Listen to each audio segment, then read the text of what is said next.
One Uptown TV. Yo, enough there, me I represent. Bang. Been representing a man for Uptown TV. Bad we bad Gaza, bad we bad. Bad we bad Gaza.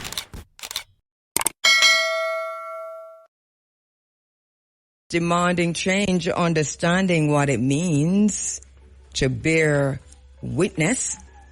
And boy, aren't we bearing witness? Aren't we bearing witness? What a time, what a time, what a time. We're bearing witness, we're being the change we want to see.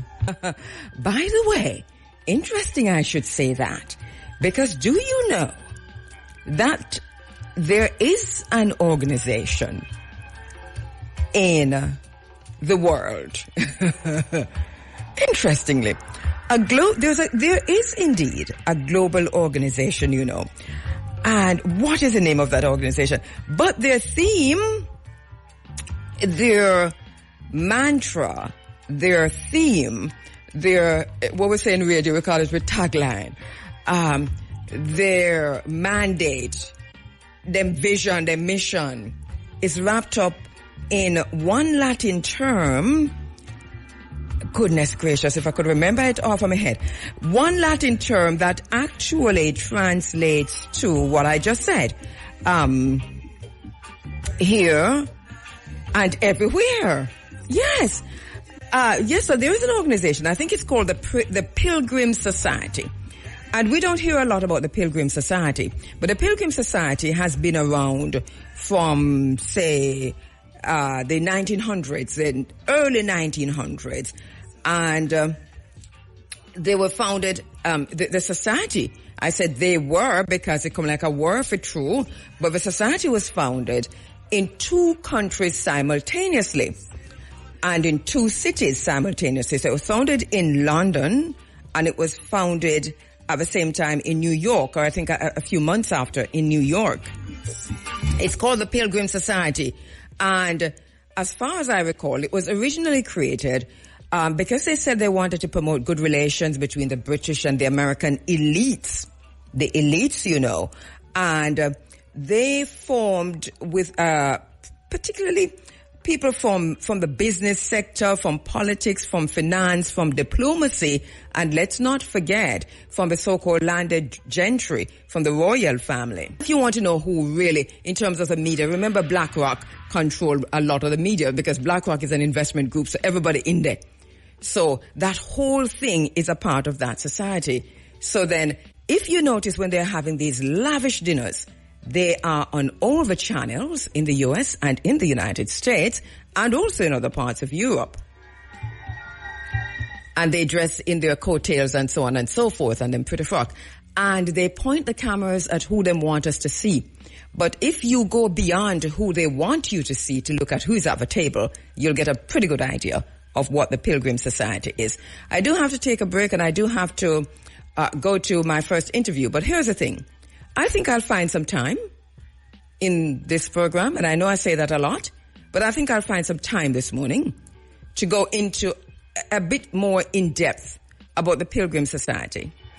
I think it is important for me to do that because of the times that we're in now and the fact that we can't seem to get through to anyone, to put our finger on anything. We know something is wrong. We know that something is behind. You know how we say the program is always running in the background? Enter the Pilgrim Society. Enter the Bohemian Grove.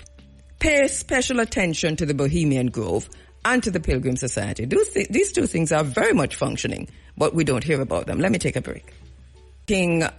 With a brother who now has a case regarding Ganja in court. And we were scheduled to speak with him and his attorney. We're not able to get the attorney on the phone lines. And I was doing this because, as a responsible journalist, because, here it is. I've been in this space for a very long time. I've been doing these kinds of interviews for a very long time. Sometimes you can just be a journalist or a reporter and interview, someone who is has a charge on them by the police, and just let them talk And you know, even while they're talking, because all journalists who study journalism at a certain level have to do what we call journalism law. We understand that it is not a fair thing to do. We understand that it's not the right thing to do. So I always say to the person, brother or sister, who has that charge, that I'll have the conversation with you if it's something we need to air out, but I will have it with you along with your attorney, because this is now a case in court, and the court doesn't pay attention to emotions. So I've been saying this to this brother, that we won't do this interview without his attorney. But and both the attorney and himself, they actually said that they would be on this morning, but we are not able to get his attorney on the phone lines. But we're still going to say good morning to the brother and to say what the charge is, but we won't go into too much details about what happened, what led to the charge, but just to say that he has a charge on him regarding Ganja. And until we can get his attorney with him, the attorney has to guide the process of conversation. This is why we do this. It's called responsible journalism. We can do it for the hype, and we can do it for the likes, and have people talk themselves into jail or into prison. But I do not do that. So let me go to the phone lines. My brother, Lance Dean Anderson, how you doing, sir? Greetings, I sister, and greetings to our extended running African family. Good to have you. Part of the family. Of course you are. Good to have you online. We talk from time to time about so many different things.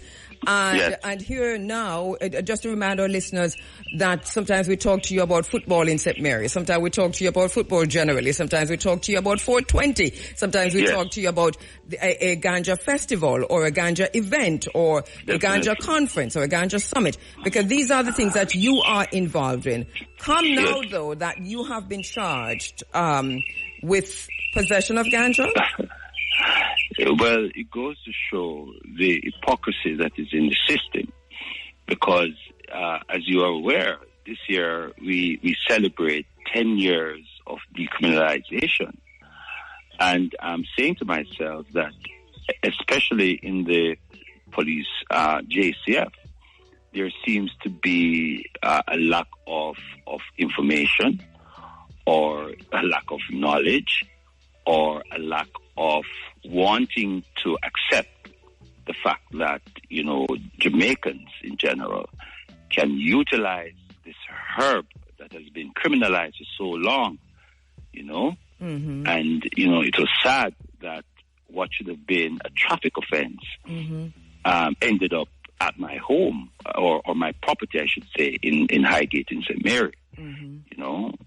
So it's sad that, Rastafari, is still being ostracized and still being profiled in this country. All right. Well, we know that it's a court case now because you have been charged and you have a court date, right? Yes. All right. And we heard you said, this is why we're not going to go into too many details as to the process, but only to say, and you said it was a traffic offense, and it ended up at your home. It started in Port Maria. But ended up in your home where? In Highgate? In Highgate. Right. Yes. And even though I don't live there, because I told her I haven't lived there for a while, but it's my property. Right. I live in St. Catherine. I live in Linstead, but she said somehow, I mentioned something to her, and she said, well, the soup said, well, go and check it out. Just go and check it out, Right. So you well, let us not say what you think of it. I know from your perspective what the process that led to here. So let's keep that for a while until we can have this conversation again while your attorney is online, and then you'll say how and where to go. But just to say, what was the charge at the end of the day? Possession and distribution of the herb, Mm-hmm. because they saw less than a pound, and the inspector said that she's charging, even though she said we were just going to look, because I reminded her that, remember, my status in the parish, I've hosted two of the biggest ganja events in the parish so far, and that my name is supposed to be in your system because it was the superintendent of police that has to sign these permits. So therefore, my name and all of these things. I told her who she could call and all this, but she wasn't interested. As a matter of fact, she wasn't even interested in Rastafari. And it was during Black History Month. So I said, Madam, this honorable man that I'm speaking about, it was a state visit that was held for him. But she didn't want to hear anything about Rastafari. So, right. So, long and short of it is that less than a pound found in your home, and they slapped this charge on you. And when is your court date? So the court date was set for Thursday last, which was the 10th. But I got a last minute call on the 9th, almost when I was going to my bed, that, I should not turn up in court. I got a call from a constable from the Portmore police station to say that the paperwork were not done properly and the court would not accept them, and therefore a new summons would be served, and was asking me whether I'd be in the parish. But I called my lawyer, of course, Mr. Goff, and he spoke with them and told them that they need to get in touch with me then because they're the ones at fault. So, okay. So they're still right, because I'm thinking, would they then vacate the case? I mean, so, here you are where the papers weren't properly filed. Now, in hindsight, do you charge a Rastafari for less than a pound of ganja and carry this, not just for possession, but also distribution, which even adds another layer to it. In a situation where we're talking about decriminalization and even legalization, it's pretty interesting. And also where you say that Rastafari, that there's a sacramental element to Rastafari having ganja in their possession. So what's the next step? Well, the next step is to continue to take the advisement of my lawyer. And to see where the officer or the officers involved, whether they're going to continue to process or to deal with this. But brother, I wouldn't say much more about it, and I'm telling you this from just my experience in this space. So they have that issue. And let us not aggravate that issue for right now. Let us leave it at this, and let me know if anything else happens. Let us just leave the space as it is, and if anything happens, then we will return to the discussion. No yes, problem. Let us leave it at that. But before you go, I just want to remind Jamaicans and the wider world that come next week Sunday, we're celebrating World Ganja Day 420. And it's happening right at Island Village, right there in smack in Ochiris. And, it's a day of activities surrounding ganja, the plant, the herb. So of course we have the likes of Jesse Royal, Rasai, Pablo Whitey. I do have to go to a break. And others. I do have to take the time signal, but so it's next week Sunday. Where? Next week Sunday at Island Village. All road leads to Island Village in Ochiris next week Sunday. 420. The 20th. Yes, it's all about World Ganja Day. It's all about how the benefits, the uses, and the facts about ganja, and of course the elements of entertainment will be part of the whole procedure. We'll see you there. Yeah, man. So we're inviting all Jamaica. Please keep in touch with us. Let us know how this unfolds. Yes, will do. And thanks again, Kabu. Thank you, my brother. Job. You're welcome. And we're so indebted to you. We're so. My brother, thank you so much. I do have to go because I'm going to Max Romeo. He died. That's my mentor. And I know that IRFM has done. I really want to, say condolences to the family, the Smith family, the Romeo family. Yes. Ably led by Charm. Thank you so much for that, my brother. One love. To the fore. I know IRFM has done wall-to-wall coverage of this ever since the news broke. So we've had 2 full days of coverage, but from our own space, our deepest condolences to Max Romeo's family and the wider entertainment industry. Thank you so much, my brother, for sending me that information too early in the day so that we could pass that on to others in the media. That is wow. Thank you so much. All right. So, we were looking at the Pilgrim Society, and I said I'd find some time to probably, talk a little bit more about it, and at a later date to do some deeper research, a deeper dive into the Pilgrim Society. But just for now, their motto is here and everywhere. This is not an ordinary motto. This is a serious motto. It was chosen deliberately. This was chosen from 1903, 1902, 1903, and they meant every word of it. Here and everywhere. This is what empire sounds like. So even though it might appear as if they're not here or anywhere, they are still very much here and everywhere. Now, it's a Pilgrim Society. I told you before that the membership, to become a member of the Pilgrim Society is by invitation only. And you have to belong to the elite. So you have to be a member of the royal family. You have to be royalty, or you have to be a high-ranking diplomat, or you have to be a banker. These are the kind of people, corporate executives, media owners, political leaders, people who we know were early members of the Pilgrim Society, included people like Winston Churchill. By the way, Henry Kissinger was one of the most active members of the Pilgrim Society.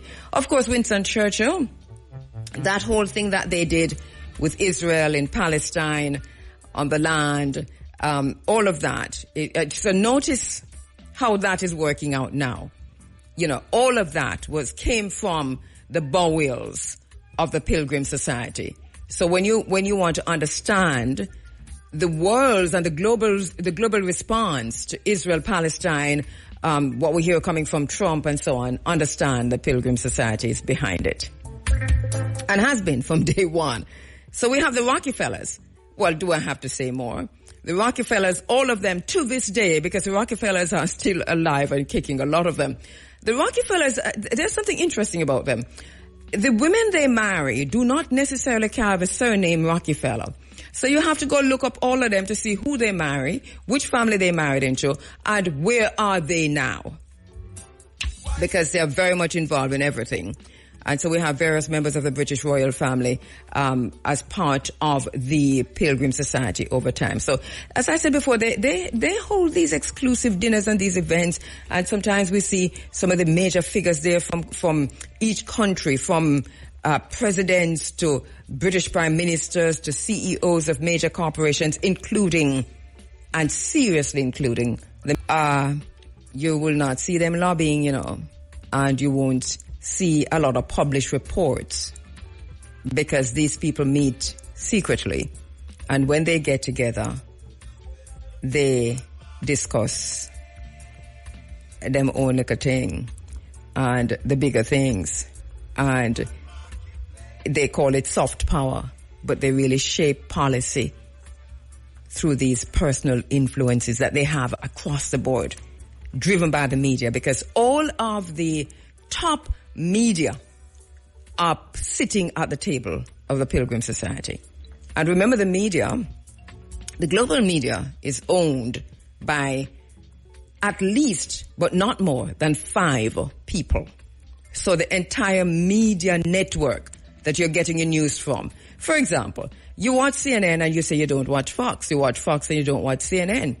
But if you go to BlackRock and look at the ownership and the investors of these 2 global media outlets, you'll realize that the same people are at Fox, and in terms of investors and in terms of ownership and in terms of power and influence. So they play both sides. It's like politics in Jamaica, where the private sector organization, not the organization, but the private sector contributes election campaign money to both sides. On any day, any election campaign period, the private sector gives money, millions and millions and millions of dollars, to both the JLP and the PNP. They do that so that whoever win, them good still.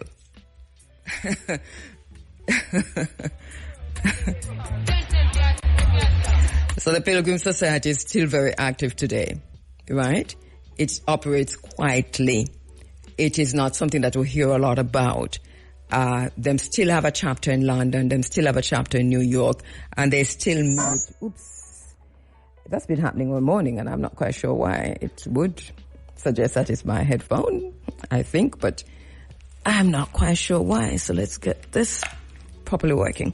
Anyway, foreign relations, by the way. They're also connected to Chatham House, which is the Royal Institute of International Affairs. And they're still very, very active. So, who's the president now? You know, that is something we need to go check. Who's the president now? Who's the chairman now? We need to check that. Who are some of the members now? Can we find that information?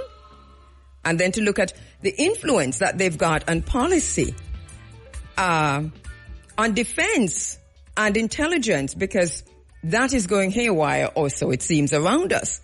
Economic policy. There's a global reset right now of economic policy, a global economic reset. Donald Trump says he's resetting the table, and he says it many times. Also, we hear from Keir Starmer. Listen how they're dancing in unison. Every time he takes a podium, he says that globalization as we know, it's over. He says it's a global reset. He says it's a reset of the global economic order. Donald Trump says we are resetting the table. Listen to the words they're using. Listen to how they're talking. It might appear as if they're at odds with each other. They're not. These people are working together. They're saying many things in many places. They're here and everywhere all at once. But all of it is going to lead to one thing, and hopefully I can come back to that. Look at diplomacy.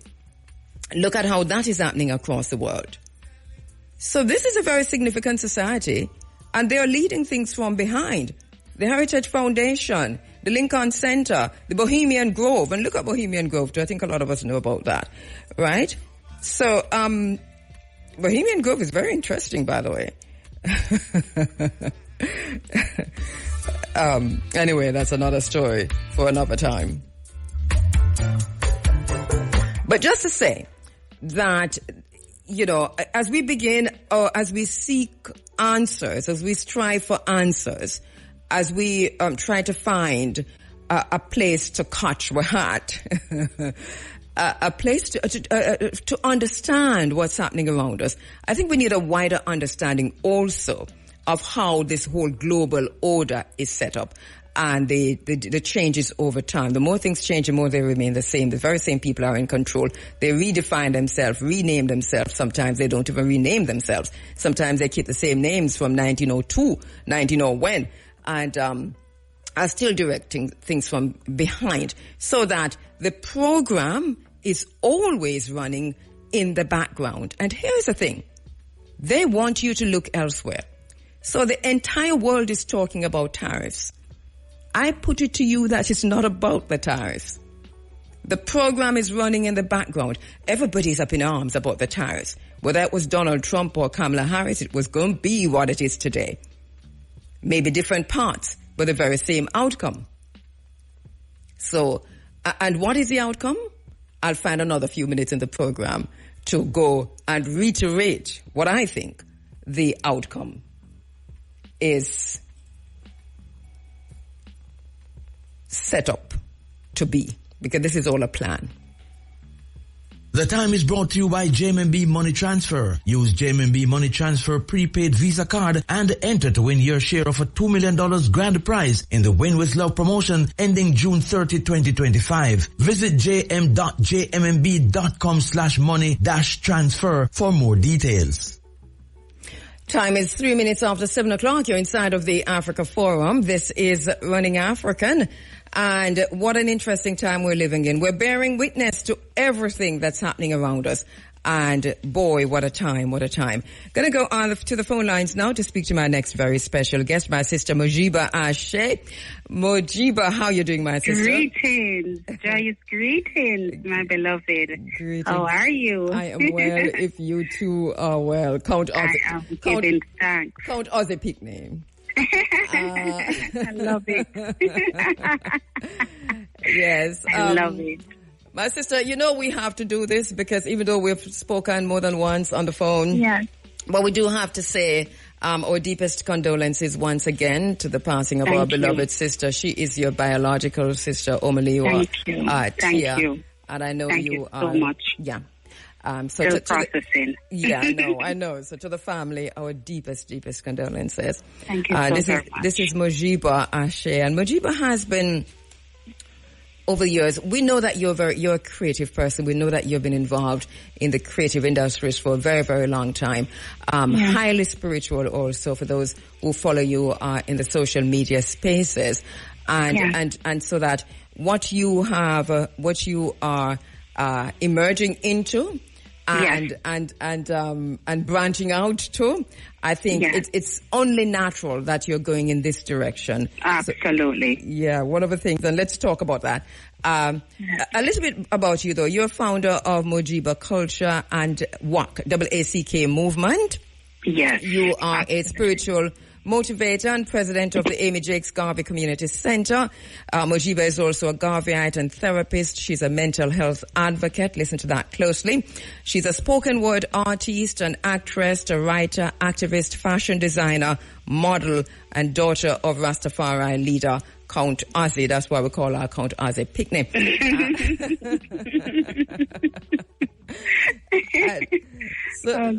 So we know you as all of these things, but what you've gone into now really resonates with me.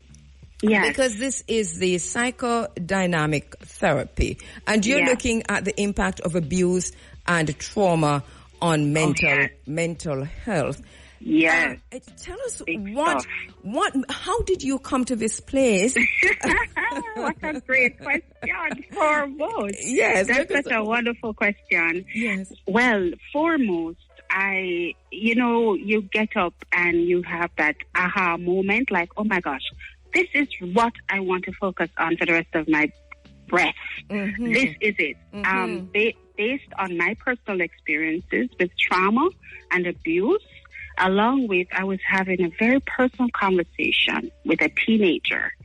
And that is what I think really, really just hit me hard. Like, no, this is very deep. Mm-hmm. You're talking about someone who, from they were the age of like 6, right? Between, say, 0 to 6 years of age, they were constantly being molested, sexually molested, and never spoke about it until they spoke to me about it. Yes. And I was like, oh my goodness, can you imagine how many other children and people who hold these experiences inside of themselves out of fear, shame, guilt, or thinking it's just the norm? Mm-hmm. Because when I said to her, what, you didn't see that something was wrong? She said she thought it was something that men did to little girls. Mm-hmm. She thought it was normal. Mm-hmm. So she didn't say anything, but being around me and, hearing me teach other children about abuse and, violence and rape, it made her realize, like, oh my God, she was literally violated sexually, you understand? Mm-hmm. So it really tugged at my heart, and I thought, something, I don't want to stay silent about this situation anymore. It's not just about me now, it's about other innocent youths, the children that are coming up, that are suffering. And I thought, something, they say that when you learn a thing, you need to teach it. It's a responsibility as a woman. Mm-hmm.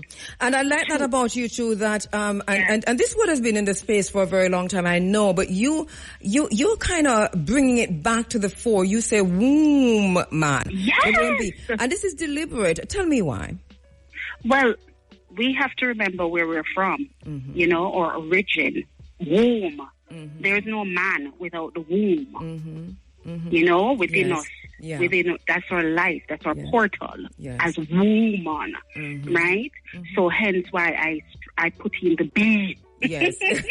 Because I think these men also need to remember where they're coming from. I agree. It makes a lot of sense, actually. This reminder is very timely. And, yes. And so that now, the teenager, the adolescents will do this to you every time when they speak of pain and trauma, that you know that you have to do something. Once you've heard it, it's a responsibility, because I thought, no way, there's no way people always opening up to me about these types of stories for the sake of me just listening to it. And I thought, okay, I've written a book. I have a book, Memoir of Abuse, with some of my personal experiences, being raped, going through incest, verbal abuse, psychological abuse, the trauma of losing my parents at a young age, So I myself have a whole list of traumatic experiences that I've endured. And I thought, okay, not everyone is like me, who was able to do the inner work, and to put, start that healing process, or even recognize something was terribly wrong that needs to be repaired. So I thought, you know what? If I am to commit to this task, people will probably really sit and really take a look into themselves and realize, oh my gosh, she has gone through this, but is she still damaged? And they will realize, no, she's not. She's in love with herself. She has not owned these traumatic experiences. She has not, taken on. How did you get to this place where you are now in terms of the healing? Because this had to be a process. So challenging. I must be honest. It's been a challenge, but something, you see, once you decide, because that is the word, decision is what makes all the difference in our lives, or choices. But once you decide that you do not like how you are or how you are feeling, and you have a choice in it, that is when it dawned on me, oh my gosh, I don't have to be depressed all of my life. I don't have to battle with suicidal thoughts all of my life. I actually can rise above these things. And when you read and you do research and you see what other people have gone through and how them rise above it, I thought, oh, well then I can do it too then. Yes. And as we listen to you I know it had to be a process, and I hear you talking through that. So for those who are listening, who've gone through that, it is not that you're saying that this is something that's easy, but this is a process, and this is, I think, takes us to what you're developing now and how you're treating and talking to young people. So talk to us about that therapy that you psychodynamic therapy, which you've now how you're using this and with whom and in what spaces. All right. Well, foremost, I have a very, very strong relationship with the youth in the Jakes Road community, and they've been such a great inspiration to me. Hence, those books I had sent you once, they were the ones, the activity children book, the Garvey and the they inspired that. And in my experience with these children, recognizing how abused they are and they not even knowing that they're abused was shocking to me. And I realized that we have come together in such a time where sometimes I wonder, why me? Until now I'm saying, why not me? And the openness of our relationship has caused me to really and truly find myself comforting these children. And I thought, wow, this is what people need. They need to be comforted. They need comfort. They need to feel safe to be able, foremost, to even open up to you about what's happening, because at first they were not open. I remember the first time I brought up the topic of abuse, and I'm like, anyone in here being abused? Nobody put up their hand. Then I had to break it down. Is anyone being beaten? Is anyone being, told negative things about themselves? Are you being touched in any inappropriate way? And I had to break it down. So clearly they did not resonate with the word abuse. And that is the thing. Interesting. Yes, it's very interesting because people hear this word and think abuse just means a man beat up a woman, domestic abuse, them don't understand. So there's so many different types of abuse. People will abuse you through even money. Society abuses every single day. Of course. To what extent is there a normalization to where of abuse, especially when you see what's happening in the social media spaces, or Jamaican people in that space, especially the TikTok space, the young people too. Oh God, the children are raped. People are being raped via social media because guess you what? The children now, they have not named innocence. Everything just brawling and out there, and there's we don't live in a child-friendly world, Sister Kaboo. No, we don't. Who is protecting the children's minds? Who is? And then they curse and say the children them bad and them rude and they're out of order and they're nana manners because the children are being fed adult things round the clock. I see a discussion that's ongoing in the United Kingdom, which I am following very, very closely. I like what I hear because they're saying now they're going to be pulling mobile phones, smartphones out of schools, taking the phones out of the schools, taking the phones out of the hands of the children, at least during school hours. I don't know if it is too late for those who, that whole cohort, but they're young people. Because once you say to young people or to parents that they need a phone for A, B, C, and D, and these are smartphones, there's no way you can control that. But they are finding out now that the young girls especially, and they did this massive YouGov survey it was released just a few days ago, pointing to the fact that young girls in Britain across the board, preteens and teens, are suicidal. Everything you laid out just now, that mental health is critical, and they're pinpointing the mobile phone as being integral to that whole thing. Mr. Kaboo. Oh yes, it's not a joke. It's not a joke. We hand over these things to our children, not realizing what we're handing to them. My daughter, I remember at 7 when I got her a phone and it wasn't working fast enough and she broke it. She was so annoyed because it wasn't working fast enough. And that was my first and last time that I ever bought my teenage daughter a phone. And any devices that she have is not from me. And I tell her all the time, if you're going to live on your device and if you're going to use it, make sure you're educating yourself about what's happening in the world. Discover more about yourself, your Africanness, your history. Use it wisely. Yes. Don't just use it for the sake of following up on all the the mixed up, the horrific things you see every day being reported, because it affects you. This is we're going into a time now of government by algorithm. So the algorithms are finding our children, not just our children; they're finding us.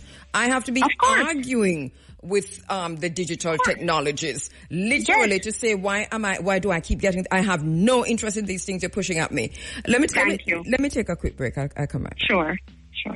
We're talking about psychodynamic therapy, the impact of abuse and trauma on mental health, and I know, Mojiba, that you have been collecting the data even while it's action learning for you, even while you're trying to do the best that you can to assist young people. To what extent would you say mental health, and it's just relating to mental health, how prevalent is this among young people from your own work?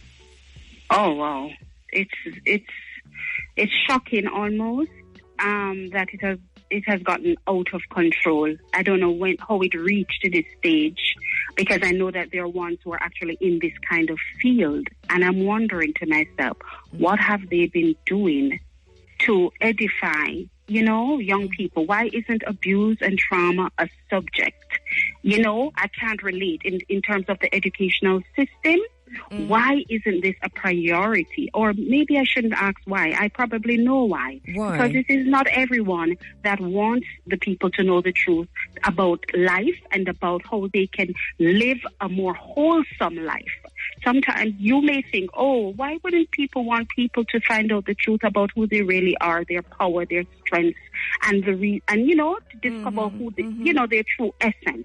But there are people out there who is competing for this struggle, for this power control, this one world order, this control. Control is one of the biggest abuse in this world. Everybody wants to control.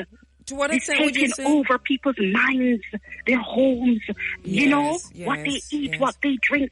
Yes. It's beyond me. And I'm thinking, how did humanity give up their power like this?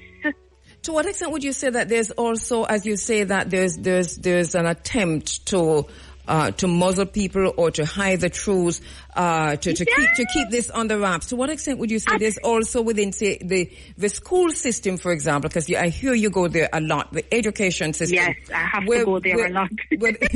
where the schools themselves are also part of this cover-up because the schools don't want to look bad. And so wouldn't the Ministry of Education know what's happening within the schools? Oh, they should and why know. Is this, why they is this should such know, a but secret? the thing is, what are they doing about it? They should know. Why isn't it that I don't understand? Marcus Garvey, our first national hero, why isn't there a billboard every parish, every corner you turn with some positive motivational words and some of Marcus Garvey's words all over Jamaica? In the school, then, I don't understand. I cannot get it. It's frightening to me. And I'm thinking, what do they teach these children in schools about what abuse is? What are the signs? How to handle it? You know, because that's the problem. Children are trapped. I think that's a very good They're point you being raised, threatened. you know. Yes. Do they teach them? Yeah. Do they have somebody coming in every single month, every other week, every week, perhaps once as strong, to come and speak to the children about the importance of this, how they're to be treated, what is unacceptable treatment, you get me? Some of these children do not know. They grow thinking it's normal for people to bully them, to hit them, to beat them, to push them into the wall, to kick rape them, to incest to them. rape them. You know, they think it's normal. Yeah. And I am convinced that 90% of any person in Jamaica, across the board, because it's not just women, have been sexually abused. Wow. We live in a very sexually abusive country. I hear and you're making a very, very good point. And I hear from teachers in particular how pervasive this is. They're seeing this across the education system in Jamaica, where so many of young girls and boys, and specifically young girls, are living in homes where they are being abused by a relative, sexually abused by a relative. Always a relative. Or in communities where they are being raped. And then even when they get to school, that's a whole other abusive situation where young boys are raping young girls and young boys are raping young boys. But these are not necessarily being aired out. Precisely. They push it under the rug a lot because, Kabu, consistency is very important when dealing with children. Yeah. You have to be consistent. You can't just get up one day, every 10 years, and talk about you doing an abuse campaign. It has to be consistent. You have to big it up. You have to bring it out of the closet. My sister, what they're doing, they're waiting for the funding. They don't do anything until they get US aid or something like that. I don't get paid for what I do at the community center. It's social work. I don't get no funding to do any of what I've been doing. So that's not an excuse. Money is not an excuse.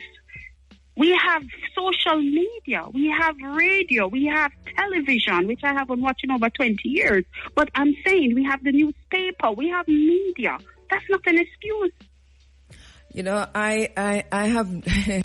I don't know. I've been in media for a very long time, and whenever we take up issues relating to mental health or sexual abuse, rape, incest, vicious sexual abuses across the country, we have never had, no matter how we reach out to the system, to the society, to the authorities, to the power that be, we have never had any support. And I can tell you this because I have been leading, you know that I've been leading this for years. Oh, yes.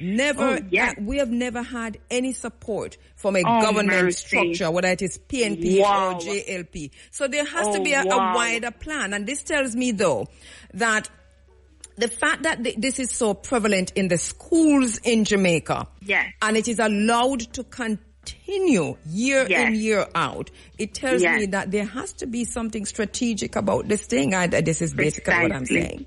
Precisely. This is all you want. Exactly it. Yes. So, my sister, because we're running out of time, I'm going to invite you in the studio so you can take calls another time. But I want to ask you about the therapy and how you help young people, and how can you talk to those who are listening, both those who would want to help and those who are going through some form of abuse. All right. Foremost, you have to know that abuse happens to anyone. Don't feel special. It happens to any and anyone, and don't take it on to mean that you are bad or you're less than. Okay? It's not something for you to be ashamed of. It's not your act against yourself, although we do have self-abuse. But when somebody violates you inappropriately, verbally, physically, sexually, mentally, it's not your fault. Don't own it and claim that it's your fault. You have to seek help, because there is nobody that can live your life for you. You have to take that step. You have to find that love within yourself. You have to learn to love and appreciate yourself, because guess what? How you feel about yourself is how people are going to treat you. So you owe it to yourself to find that, that self-love, because that is what's going to be your shelter throughout any storm, loving you. Right? So if you're in a situation where you're being abused in any way, please, you can reach out to me. I'm on social media. I have an Instagram page, Majiba Culture, right? I'm on Instagram again as Count as a Pitney. I'm on Facebook as Ohashi Ashanti Majiba. Reach out, right? They have phone lines too. In Jamaica, I don't know how effective they are. I've never heard anyone telling me they have used it, right? Because I've had to stop a child from committing suicide. Myself too. And this is the thing is, try calling them. Try calling those numbers, and you'll get a very good idea of how this thing is not working. It can't work. It cannot work. And if it is one pitney or one person, I can be able to say, listen, this is not, you don't own this abuse. You can rise above it. People are sick in their heads. People are mentally gone. Literally, they're not even acting outside of them real self, because them don't know them real self. Yes. And people abuse other people, and it's a cycle that needs to be broken. Yes. Why are people abusing other people? Because they themselves have been abused. So when do we break the cycle? Where's the breaking point? And the breaking points begin with people who start to talk up about these things and stop. You have to expose it. It's an epidemic, and it's major. The way we dealt with COVID, COVID was nothing in terms of mental health. Remember, all is mind. Yes, all is mind in a sister. Kabusa. If you don't have your mind, what do you have? You're a walking zombie. If you don't have your mental state, it's not clear. What do you have? What are you giving to life? And some of this happened to our children and women also going through this abuse, doing this 2 years of lockup, coming outside of COVID. We're talking about the COVID generation, those children who came of age in the 2 years that we were locked down. I would like to see the studies on them, because what I'm hearing from teachers, and a lot of teachers are calling them the COVID children, they are highly sexualized. They are on a totally different plane. Listen, so what happened? A lot of these children are addicted to porn. Goodness. I know this for a fact from talking to children. And them telling me things, because I have such a good relationship with these children. They even ask me, when did you lose your virginity? I speak very openly with them. Yes. And they feel comfortable with me. And that is the key. You have to have them feel comfortable with you. And you can't break their trust, So I don't call names, Yes. You get me? Yes. But you have to let them, they have to go to somebody who they can feel safe to talk to. But they're addicted to porn. And why they're addicted to porn, a lot of them is older children that they see doing it, and then they become curious. And it is, readily available on these smartphones. Oh, absolutely. And the music. And the music. We cannot speak enough about the music. Oh my gosh. I won't even talk about anything, Let me just trust something. me, I'm telling you. But people out there, I am here. Let me tell you something. There is power in numbers. Anyone listening who wants to join with me, I am here. I will need your support. No man is an island, right? And it's not money going to do this thing. It's building awareness being consistent with it, right? I would love to go deep into the schools. And if not into the schools, if they won't receive me into the schools, within communities, using social media, using every medium I can possibly get to really and truly talk openly. We should be having public discussions, seminars, conferences about this. Safe spaces. Yes. My sister, mental health is Jamaica's biggest issue. We're totally out of time. How do we find you? I know. Once again, tell me. In this timeless world, we're out of time. I'm telling you, it's Thank an illusion. you, my beloved sister. Once again, it's Mojiba, Mojiba. Right. One and only. And if you type that in on Facebook, we'll find you. Mojiba. Yes, trust me, you'll find me. Yeah, Mojiba, Mojiba. And Mojiba Culture on Facebook as well. And culture is spelled with a K, Kulcha. Mojiba, Mojiba. Sorry, CHA. With an H at the end. Yeah. Culture. Kulcha is on all of the social media spaces. Her name is spelled Mojiba.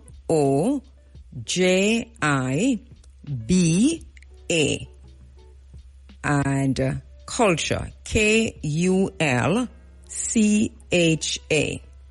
Mojiba Culture. So try with Facebook, on Instagram. She's also Mojiba Ashe. So Mojiba, and then capital AASE. So Mojiba Ashe. Mojiba Thank you so much, my sister. So many texts coming in.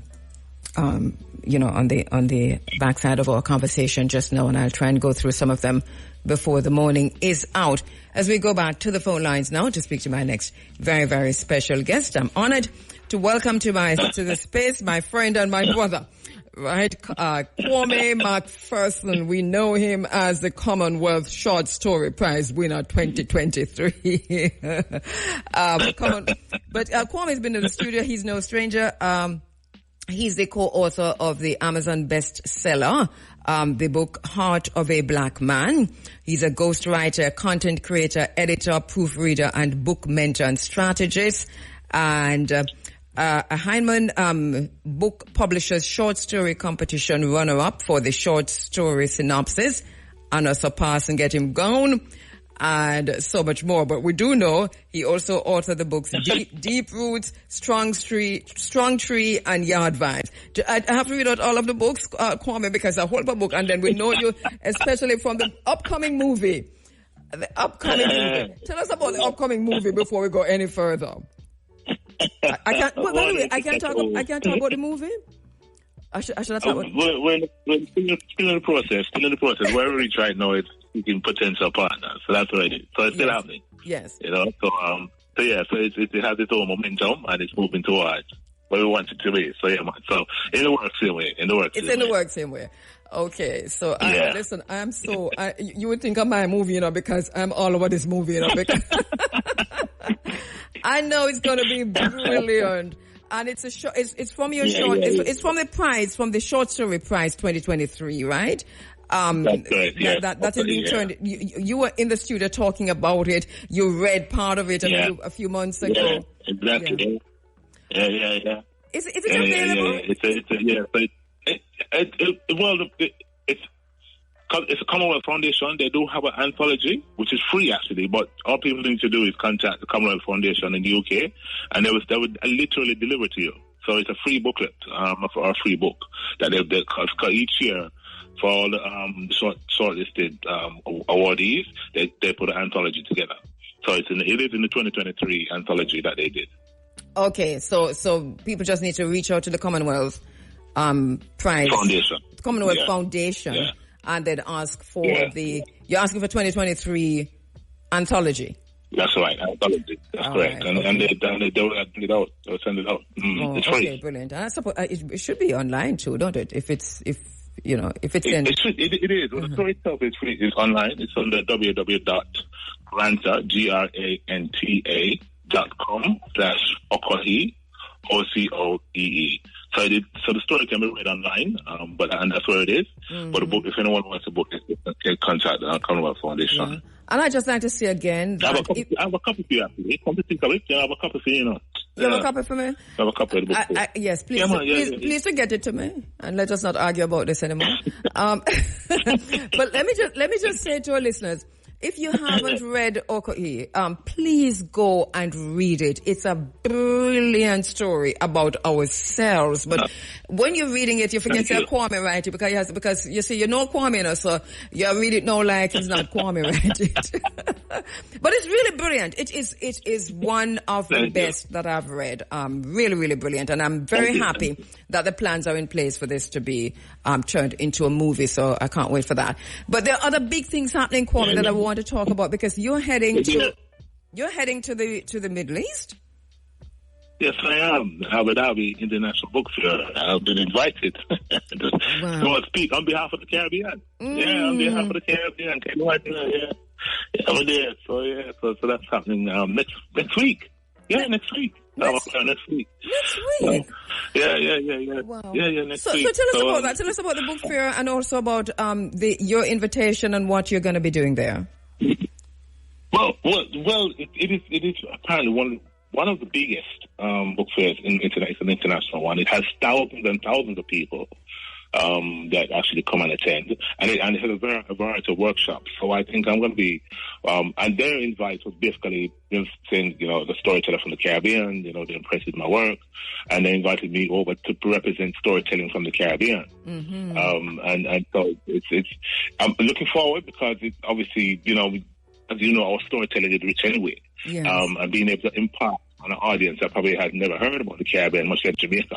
Yes. That I'm really looking forward to, and it's an honor to be doing that on behalf of Jamaica and the Caribbean. So, so in a nutshell, in an overview, that's what it is. It's an international book fair with thousands of people who come from all over the world to partake and to listen to buy books and that kind of thing. And we'll see what happens with it. Yeah, I don't know if I'm first. I don't know if I'm the first to do it, but who knows? No, we missed what you said there. Say that again, Kwame. No, I said I don't know if I'm the first from the Caribbean to have this kind of platform talking about storytelling, but interesting to find out at the book fair. Yes, I don't know either, but I definitely know you're the first one I know of for that. So and I think it's really a big deal. We talked when you were here before, and also on the phone before this, about your own journey to where you are now, because you even as a winner of the Commonwealth Short Story Prize for 2023, this was what your how many submissions? Was it the third or fourth? Ninth submission. Ninth. I'm saying that just for the creatives among us who are listening, just saying how can I be a Kwame, because obviously you are a trendsetter, you're a leader, you are a motivator for so many writers in this space. All right, so I know you didn't lay out for us what you're going to be doing in Abu Dhabi, but can you lay that out? What is required of you? But what is required is that, like I said, I have to be there for the first day because they insist that I must be there for the first day. So I'm suspecting, they said they're going to order and everything else. So I'm suspecting that they're going to have something planned for me to see. But I'm going to have a platform to talk about, like I said, storytelling in Jamaica. It's a lot of networking, of course. But I'm still working on the itinerary. But I've been told I have to get it for the 26th. So as you talk about that, because storytelling in Jamaica, I don't want you to talk. You're not necessarily going to tell us everything you're going to talk about there, but what's the status as far as you see and experience on this island and comparatively speaking with relating to storytelling in Jamaica? How do we compare to other nations who are involved in these spaces? We have phenomenal storytellers. First off, we have phenomenal storytellers. I think in my experiences of going around and talking and interacting in various spaces, we have some phenomenal writers. And that's beautiful. And as you've seen, like with the Marlon James and the Kai Millers, our work is now being featured in terms of, the mainstream TV or mainstream broadcasters like Netflix and so on and so forth. So that's a great step in terms of, and it goes to show the interest in terms of our storytelling. What I saw, and I think you and I have touched on this before, is the lack of access or pathway writers, and it's a really something that really nags at me, the fact that we have parts of the spaces which I'm not gonna mention, which does not allow for those who aren't known. It doesn't allow for a platform for people to share their work. Hold that point. Hold that point, Kwame. Take that break, because let me take this break because I think this is critical for us to address. Safe, reliable, great value. Always buy from an authorized IGL dealer. The time by IGL is now 7:48. Kwame McPherson, author, on the phone lines. Commonwealth Short Story Prize 2023 winner is heading off to Dubai, a special invitation to the International Book Fair to represent Jamaica and the Caribbean. But at the same time, looking back to go forward, the situation in Jamaica in terms of getting your work published, getting recognized as a writer, you're saying there are many challenges there. Yeah, because one thing I've realized, I remember, I didn't go to UA, for example, as an institution to get a writing degree and all that kind of stuff. My writing is based on, the creativity and the best creativity that I have on my talent. Yes. So I didn't go through that path. What I've realized is that for a lot of people, for a lot of spaces, if you haven't got a degree in writing, you're not recognized as a writer.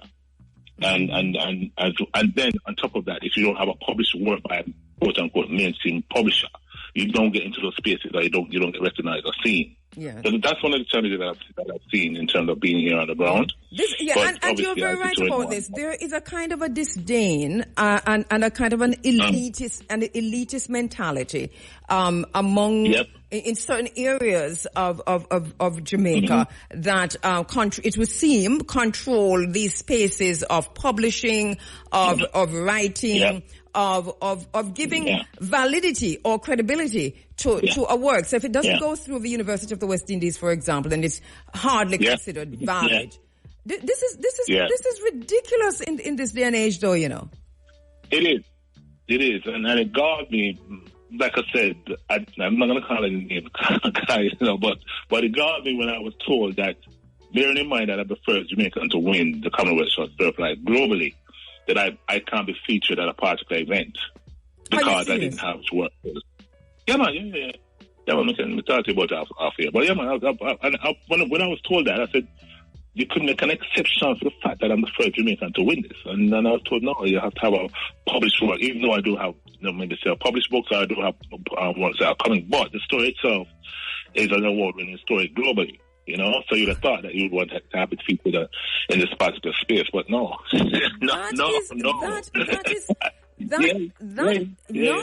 am flabbergasted. I didn't know that happened. Yeah. Wow. Yeah, and I didn't realize.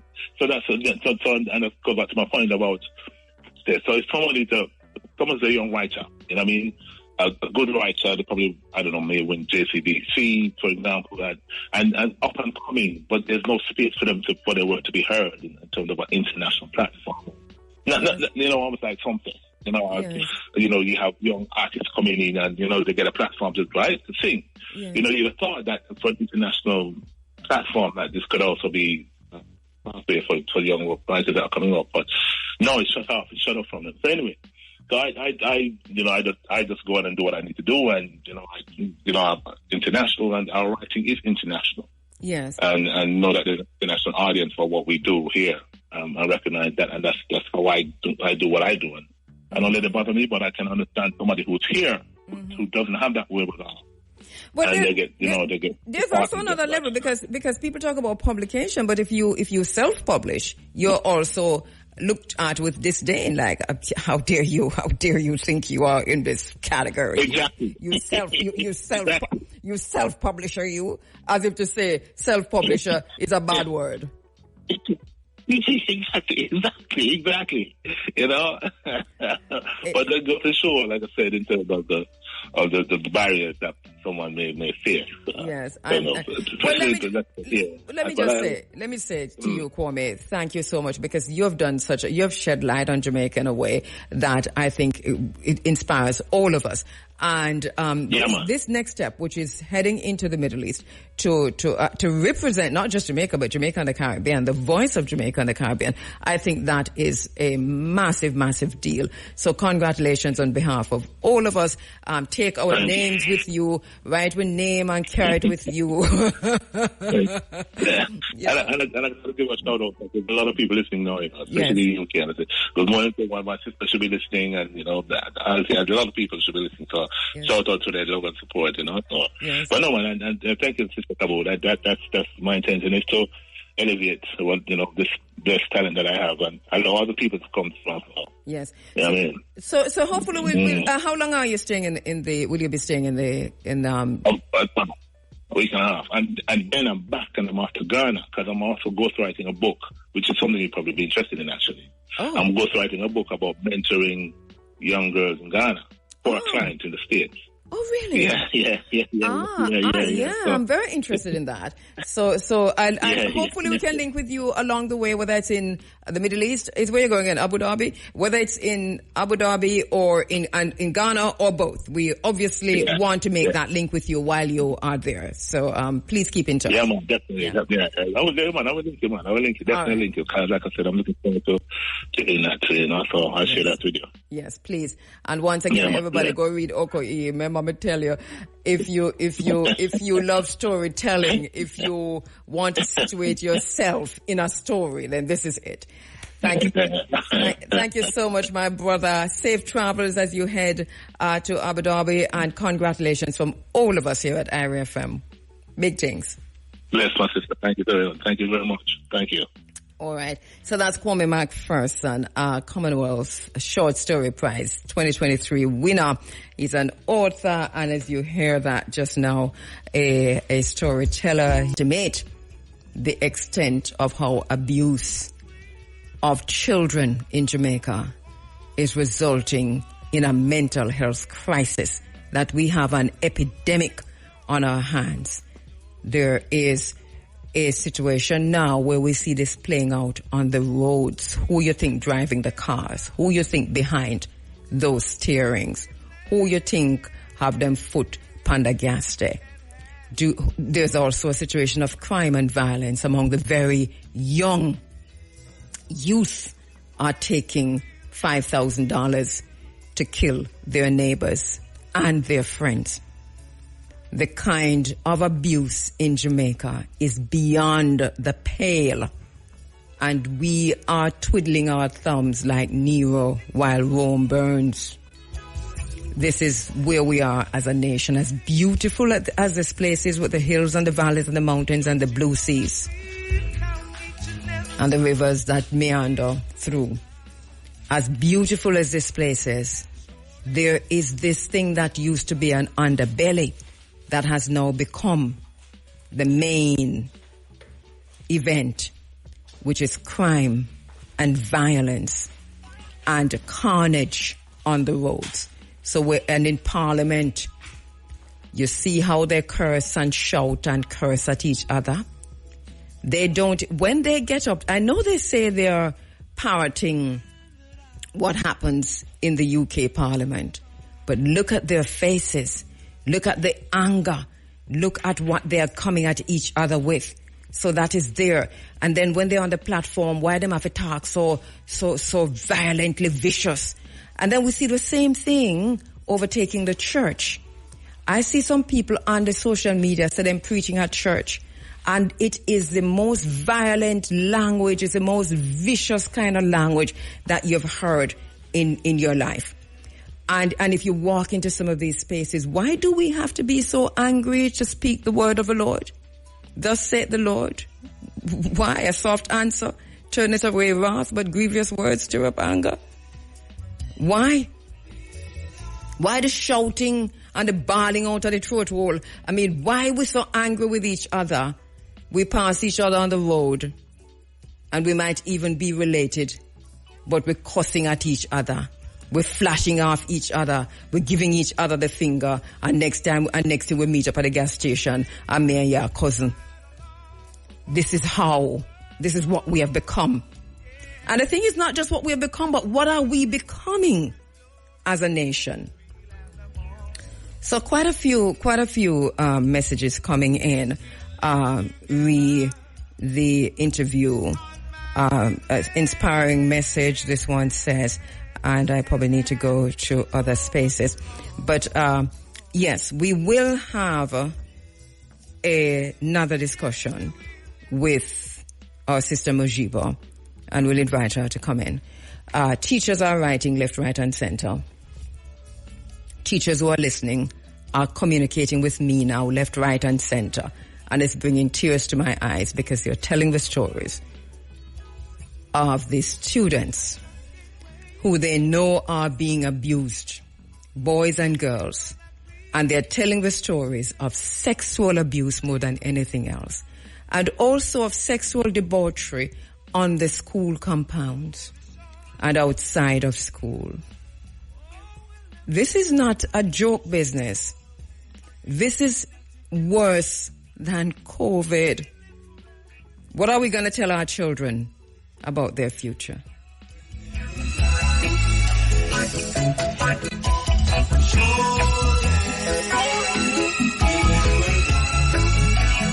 All right, time on IRFM now, 8 o'clock, and my next very special guest is in the studio. Although we do having, I cannot figure out what's causing the feedback. It is because I'm wearing a cap with a peak turned backwards. So every time I get near the mic, the headphone don't sit down good for my head. And so that's what's causing feedback. I'm not take off the hat. Anyway, so my next very special guest in studio is no stranger to the program, and we're very happy to welcome him back to the studios of IRFM. Retired university lecturer, conceptualizer of a St. Mary Literary Festival. And I think he's a lecturer in physics, so you know that we're bound on that level of physics. Paul Ward joins me live in studio now. Paul, it's so good to have you back in studio. Yeah, good morning, Cabra. Thanks for having me back. And by the way, it's engineering rather than physics. It's engineering. Well, there we go. It's engineering. I don't know why I thought it was physics. Well, related. Yeah. All right. So, Paul, once again, the St. Mary Literary Festival is back on the calendar. The inaugural was last year. Let us look back to go forward. Just look back quickly at last year. How was it? Yeah, I think it went very well. We had 50 submissions of writing. About 40 people presented. A few people couldn't make it. But we could have had we had 150 plus audience in Port Maria. It was very good, actually. Yes. Yeah, no. So it went very well, and the reason we're doing it this year, the intention was every 2 years, but so many people have been asking me, can't we do it again this year? So yes, here we are again this year. So here we are again. So this year, just let us start with dates and time and where before we go into how do you get involved. This time it's in July, on a Saturday the 5th of July. In Port Maria, once again, it's a St. Mary Festival, and it's at the Anglican Church Hall, just opposite the Town Hall. As we keep on saying, a lovely setting looking out across the seaside. And in fact, the picture, hope we get a chance to talk about it briefly this morning. The booklet of the writings from last year, Anya Glowden from the Little Theatre designed the cover. And the picture of that is more or less what you see from the venue, looking out across the sea to Cabarita Island. So Saturday the 5th of July in Port Maria. All right. 10 o'clock to 5 o'clock. We so try 10 a.m. to 5 p.m. Try and do the timing so people can travel from Kingston and so on and get back. Yeah, and I think that worked out well enough last year, didn't it? I think so, yeah. I mean, we could have done with more time. In fact, this year we'll have to cut down on the number of presentations, I think, because, it gets squeezed up a bit. So right. So that you're thinking of a change in format, no, or just a number of... The number of writers. Activities. Yeah, I mean, a lot of the intention was to give inspiring writers. And we had a real mixture of including Kwame, you just had on. Yes. And I must actually say before I forget, thank you, Kwame, for all your support. Every time I send out an email message, he's just about the first one to respond. And Paul, he has that Paul is inside here throwing words, because I do not respond to the emails. But Paul, you do know that I'm seeing the emails, right? And also, he was the first person. There's 4 or 5 people who submitted already. And he was the very first. Yes. So thank you, Kwame.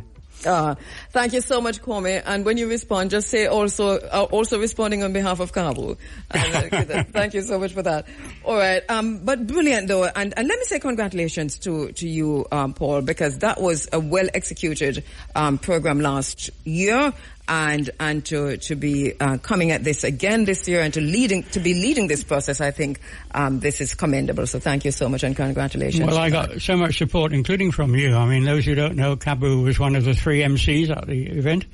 And, of course, she rose to the occasion very well. Thank you so much. But I've had a lot of support. And Casey Garby from Jaku is very much with me this time. Yes. So, and what we're looking at this year, talk us through that. What are you expecting to happen this year, and how do people get involved? The submission date we got down for the 16th of May. As I hear from JCDC as well, everybody leaves it to the last minute. Last year, we had about 20 or 30 submissions up to the original submission day. In the week after, everybody piled in. Yes. So we finished up with plenty, so I'm not too worried. So we have 5 or 6 so far. So it should be, I would think, a similar format to last year, although we'll see what happens when the submissions come in. Mm-hmm. One thing I had originally asked is that people try and do something, it's either poetry or prose, with a kind of social justice theme. But in fact, when I looked through last year's writing, it was a perfect mixture. Many quite angry about things going on, other people presenting a pretty picture of what we would like life to be. Yes. So it was a really interesting combination, and if we get the same combination again this year, I'll be very happy. And the youth, I know one of the things you wanted last year was also to get the schools involved. And I must say that there was a pretty good school turnout and even presentation. And those young girls and boys, I mean, they were brilliant. They were. 13 out of the 50 were school students. One from Kingston. The other 12 from St. Mary. Some of the St. Mary ones, the ones from St. Mary Technical High over in Richmond, couldn't make it. But the others were brilliant, as you said, when they read. Yes. And look forward to getting some submissions from them again. Right. All right. So what's the process now? How do we get it? Well, it's simple enough. Just either email me or send it to WhatsApp, whatever you have, and please do it in Word this time. Some people sent me a PDF, and when I try and rejiggle it, sometimes they're hard. So either to my WhatsApp number, 1-876-542-7600, or to email address stmarylf@yahoo. That's just STMARYLF at Yahoo, St. Mary LF at Yahoo. And that LF stands for the Literary St. Mary Literary Festival. So St. Mary LF at Yahoo. That's right. And repeat the number. Right, the number 876-542-7600. All right, so who's qualified to submit? Anybody, and that was the whole intention of the original one. Mm-hmm. So we had, the blurb on the back of the book, as I say, not just the range of writings, mm-hmm. but the range of writers, from Kwame, from Mervyn Morris, and then we had the school students and a whole heap of people in between. And my, engineering background, I wouldn't dare to particularly judge the writings. Mm-hmm. In fact, I didn't say no to anybody last year because they were all quite fascinating and powerful. Yes, so open to everybody. Right, so no age limit. No. You write your poem. Are we looking at are there any restrictions regarding, or let us not say restrictions, but any rules, regulations? Yeah. We want it something that can be read in 5 minutes at the most. And when I checked it out, it's like 700 words. So it's, not too long. So if you see you're going over 700 words, clip it. Send you a longer thing, but sometime it have to be clipped a bit, just to be fair on everybody. So your poem, because it's going to be a presentation, we expect that you're going to turn up and read your poem. That's right. Last year we did say, we had 3 or 4 submissions from England and America last year, and they sent a video. Which is fine. Obviously not quite as good as having the person there. But the videos worked out fairly well. So if you are not in Jamaica and you can't make it, sure, send a video too. All right. And once again, just to reiterate and to underscore that this is, you're looking at a poem that if you're presenting this, it's 5 minutes presentation, because you're going to have time-wise, 5 minutes. Right, yeah. And just before you read what we did last year, we had the MC, as you might remember, just read out a brief biography, so that puts it into some context. Yes. Yeah. Right, so there's an introduction of, so there's the MC who introduces the poet. Yep. You have a really quick synopsis, a bio, and then you come on, you read 5 minutes, and you're off. What I'm wondering this year is I do attend the Poetry Society at Edna Manley now and again, and I went last month. And what's quite nice is after each person reads, there's an opportunity for the floor to make some comments. The trouble is with that, of course, it can get extended and get out of hand in terms of time. But I'm possibly thinking of trying to include that so people can make a comment on each other's work. We'll see. And I suppose in terms of when it is done, because if people make notes after, if there's something you have to say, make your notes, hold it, and then at the end of each session, then you do your commentary. Yeah, thinking of breaking it down again, and maybe after each 4 or 5 presenters, then we could have a little 5 or 10 minutes chance for comments. Because we're going to be there until 7 o'clock. That's right. Otherwise. Yep, that's for sure. Yeah. I love the format, though, of having that interactive situation. Yeah, no, it does make it better. Yeah. All right, let me take a quick break and we'll be right back. Hey, can you see your book? I left one behind you, I think, on the table. Oh, no. Oh, really? There we go. Okay, so here it is. Oh, this is lovely. Now, as I said, I have to mention Anya Glauden's name over and over again, because Anya designed the cover. And at the top of the cover, you'll see the logo, which she also designed. Almost without me asking. So she I love it. Which is really, really beautiful. And I love that that she has Carburetor Island just there. I mean, this is like... Well, there we go. Because, when I big up St. Mary and big up Port Maria, I always mention the pretty view looking out across the Carburetor Island. It is, yeah. Yeah, so it's really, catches people's attention. So thank you, Anya, if you're listening. Brilliant job. All right, so, okay, how many poems do we have? Right, this was really nice, out of the 50 writers, I think there's just 2 declined because of copyright challenges. Okay. So 48 out of the 50 are in here. So it turned out pretty good. Yes, and I love that you start with Mervyn Morris, because who else would you start with? Ground Nation. Yeah, I mean, as you must have picked up, the idea is to attract people like Mervyn and Kwame and others, but also to give the aspiring folks a chance and let them mix up with the achievers, you know. But isn't this beautiful, though, Paul, that I suppose, because I'm just kind of glancing through it, that the students are here too. Yeah, the 13 students all here, and very fascinating what they've written. So I'm very, very pleased with them. And as I said, the genesis of the book, really, at Christmas I was rereading what people had submitted, and I was kind of knocked out again by it. And I thought, we have to record this somehow in some more permanent form. And I contacted everybody, and everybody responded and said they're happy, apart from 2. And of course, with so many, there's no sense in trying to do any commission thing or any royalties, because it wouldn't amount to anything. So it's very much a community effort again. And I like how it's done, because, for example, when the students' poems are there, like Killen McCoy, Jacks River Primary School, The Haunted Doll, that is there. And we see Sasha Marie Reed, and she's from Marymount High School. Disobedience will have consequences. Love that. Her poem is there. Janelle Reed, Marymount High School also. I'm really bowled over by this, because I'm putting myself back in high school when I was writing poetry. Goodness gracious me. Something like this would have been excellent. Well, Cabo, I really going to make an effort to see if I can interest schools and even the ministry, because in a way this is a very special collection that ranges from Mervyn and Kwame to the school kids. And I think, being up to date, it would be a lovely anthology for school students to look at. I agree with you. You know, and I often feel as well, if somebody wants to catch a vibe of Jamaica, somebody who doesn't know Jamaica too well, they read through this book, they'd have a bit of everything. Yes. A bit of everything. It would be great to put this on the curriculum. Kaylee Yising is there, Okabesa High. I started calling names, and this is why I find that I'm forced to continue because I don't want the students listening. I'm going to miss them out. Kimani Brown of St. Mary Technical High School, his poem is there. Who we're leaving out, Paul? Well, because the students are there, you know, and this is phenomenal. Antoine Melbourne of St. Mary Technical High. You're there in the book. Have they all received their copy? Acalia Walters of St. Mary Technical, her poem is there.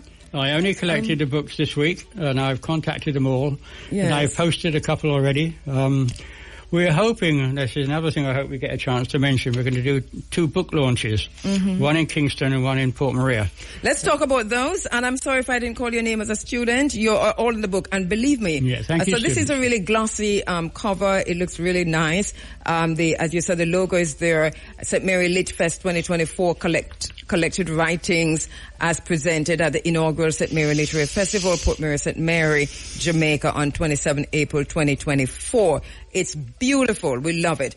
I'm going to go through and then give you a more comprehensive review of the book, both here on IRFM and also to you, Paul. All right, let's talk about the book launch. Okay, so this is really thanks to Casey Garvey with her Jaiku. I'm not sure. Casey, you'll have to correct me. So when I collected the books in the week, I met up with her, and we went up to the Poets' Corner in Hope Gardens. Ah, yes. And Carla Myrie, who runs the Nature Preservation Society, the organisation that actually now runs the gardens. And Miss Myrie has been fixing up the Poets' Corner. So that's where we're going to have it on Sunday the 27th of Sunday, 27th of this month, quite short notice, where we'll have, the rate is going, nearly everybody in the book will be coming to read. We've had about 10 people already said, they'd love to come and reread their thing. I know you're reading from your book, Yeah, that's right. And also the books will be on sale. I had them printed deliberately, because I'm a community-minded person, to Sir John Golding Rehab Centre. They have a bindery there. So they published it, they printed it rather. And so the printing cost was about $1,500, $1,600. So the books will be on sale for $2,000 at the event, and $1,500 for the people who contributed. Yes. And I'm sorry. And the Ministry of Education, let me just, say something to the Ministry of Education, because you're going to be reaching out to them. But just to underscore that, please buy a bunch of these books and put them in the classrooms. Can you imagine how these will motivate students?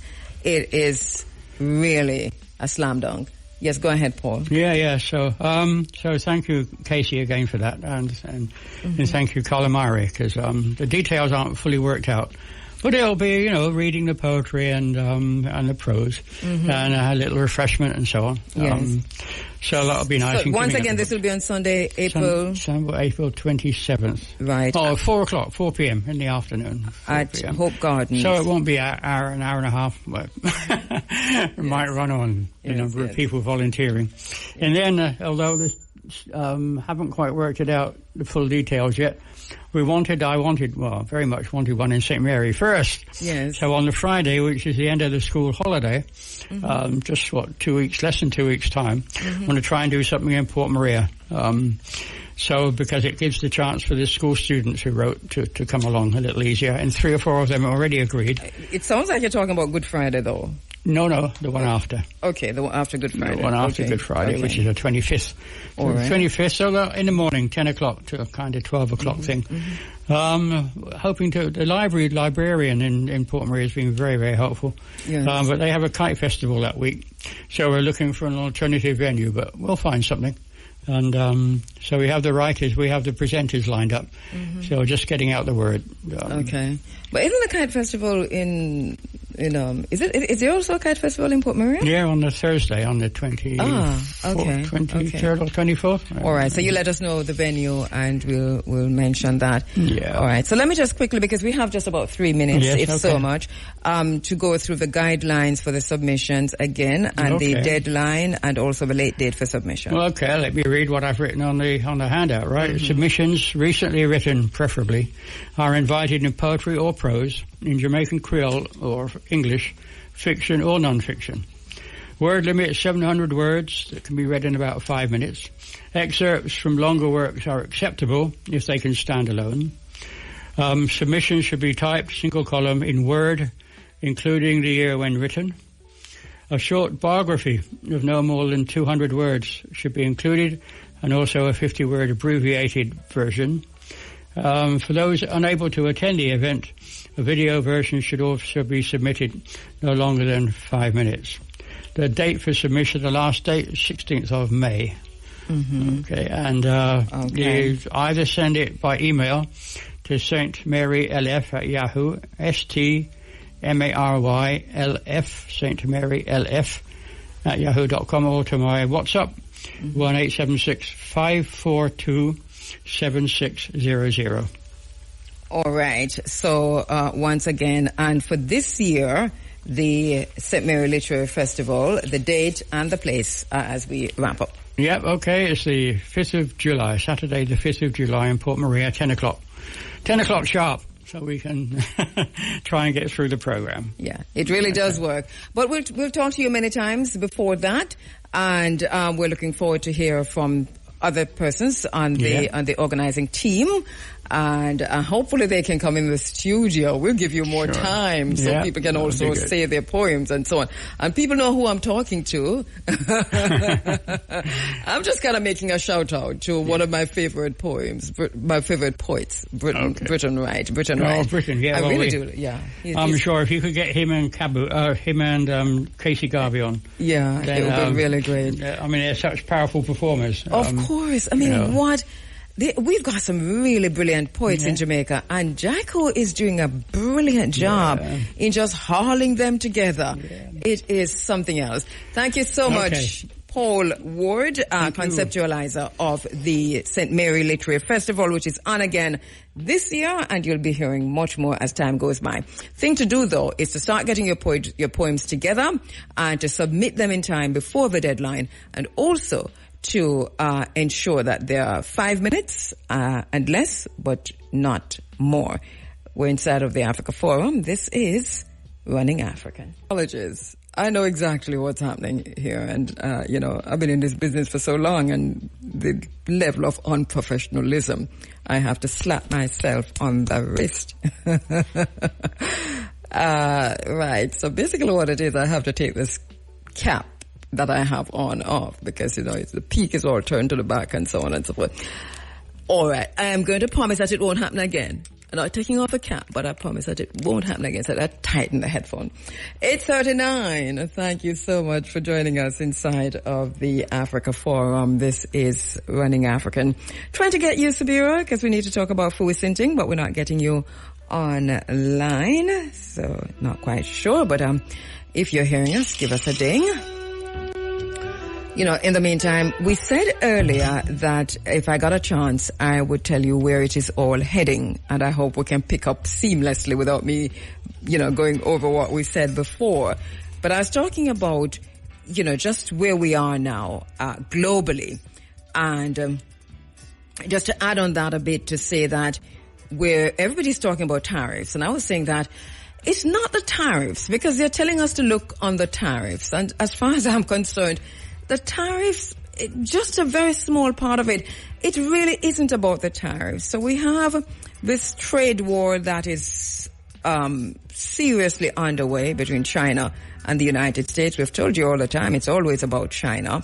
As far as America is concerned, we're seeing the U.S. now is blinking but this is also part of the plan. They've taken the tariffs off iPhones and some of the other digital gadgets and so on. It makes you wonder then, what's happening? Well, I suppose we'll find out in short order. But China has also delayed Boeing jet deliveries, we're hearing, over the trade war.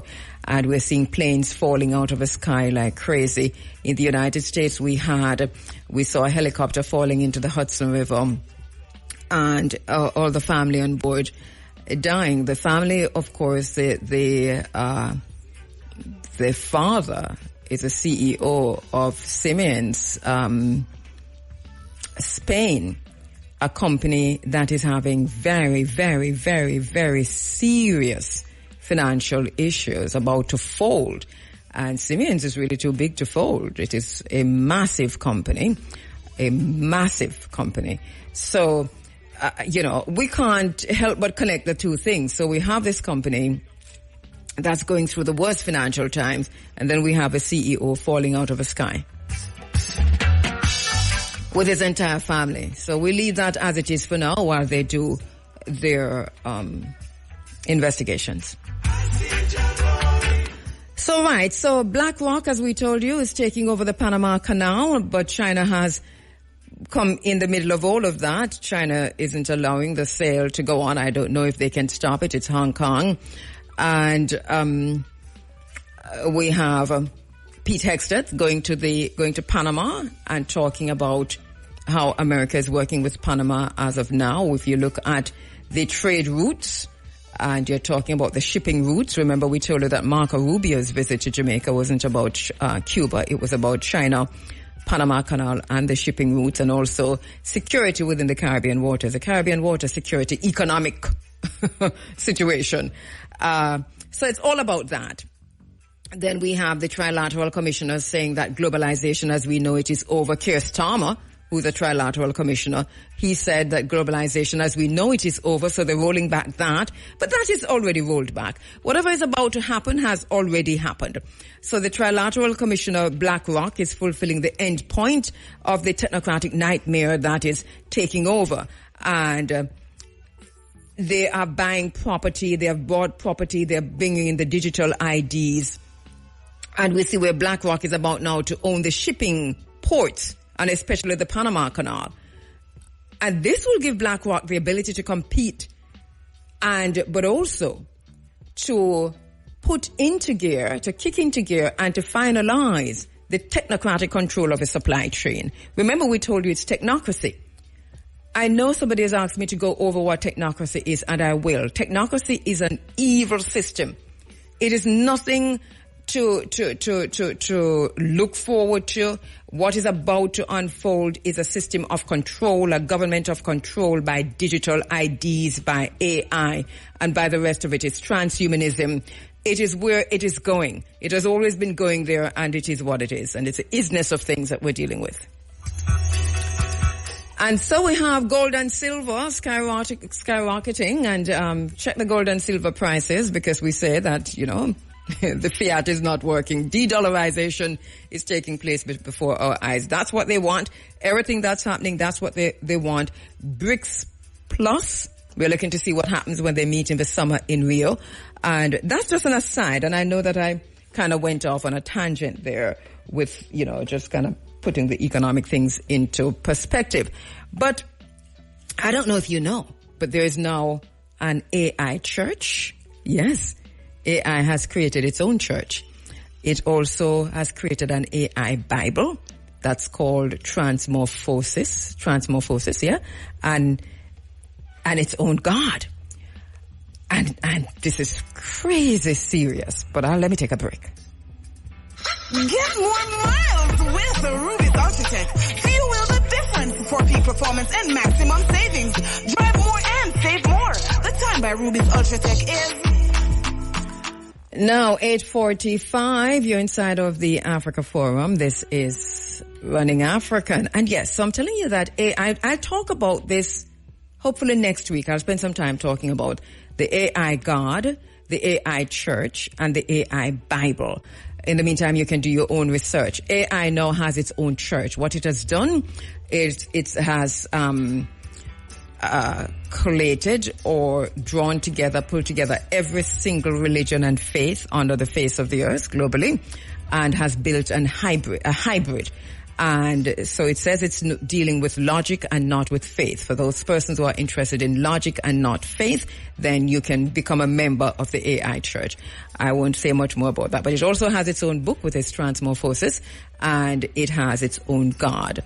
And it will trick you, but I think it is God. So all roads are leading to a digital system, a system of transhumanism, a digital currency. All roads leading to the CBDCs, every single road leading there. We talk about supply chains, we talk about tariffs, whatever we're talking about. It don't matter what we talk about and which road we take.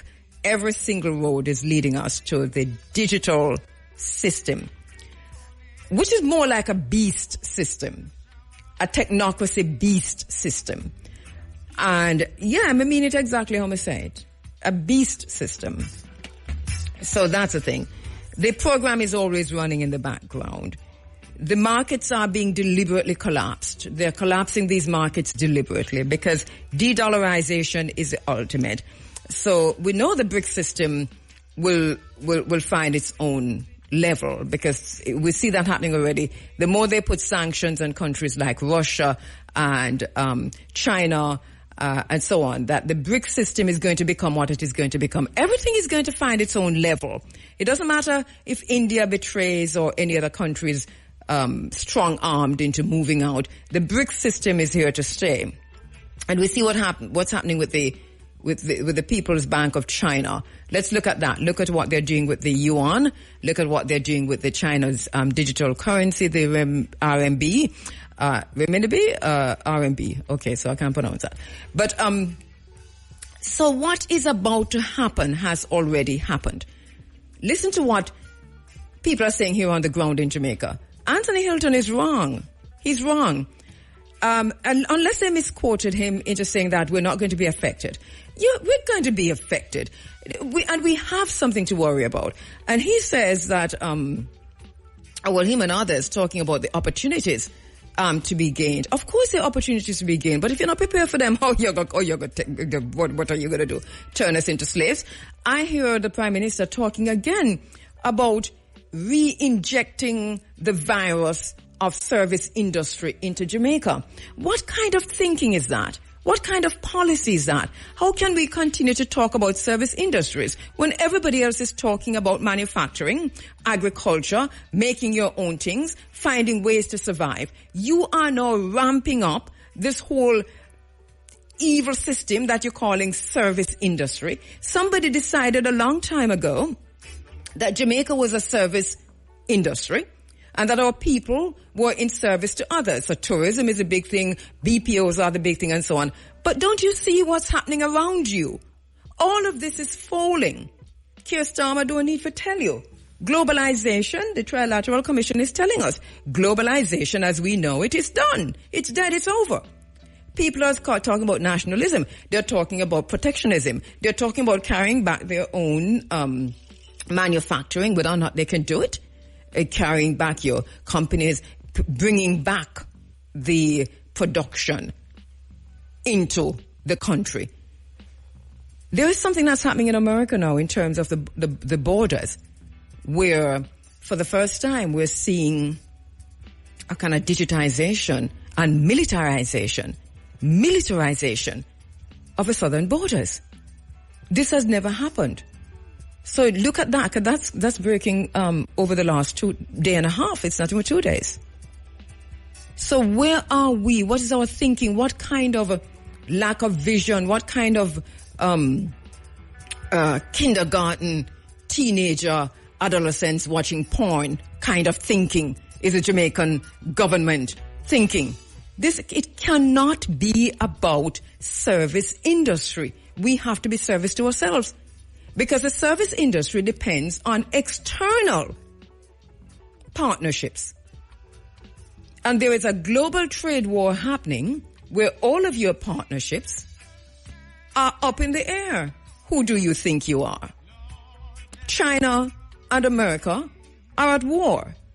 You call it a trade war, but it's a full-out war.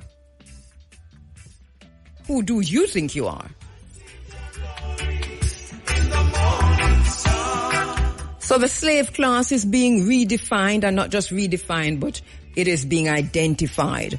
So we're going to be seeing food shortages, and we're going to see other shortages. Remember when Marco Rubio was coming, CARICOM met, and they said the main thing on their agenda was the fees that were being put on China's and ships from China. Go back and see how it works. Look and see how it works. Agenda 2030 is in full swing. Agenda 2030 talked about digital surveillance, digital currencies, a digital economy, artificial intelligence, states that are controlled.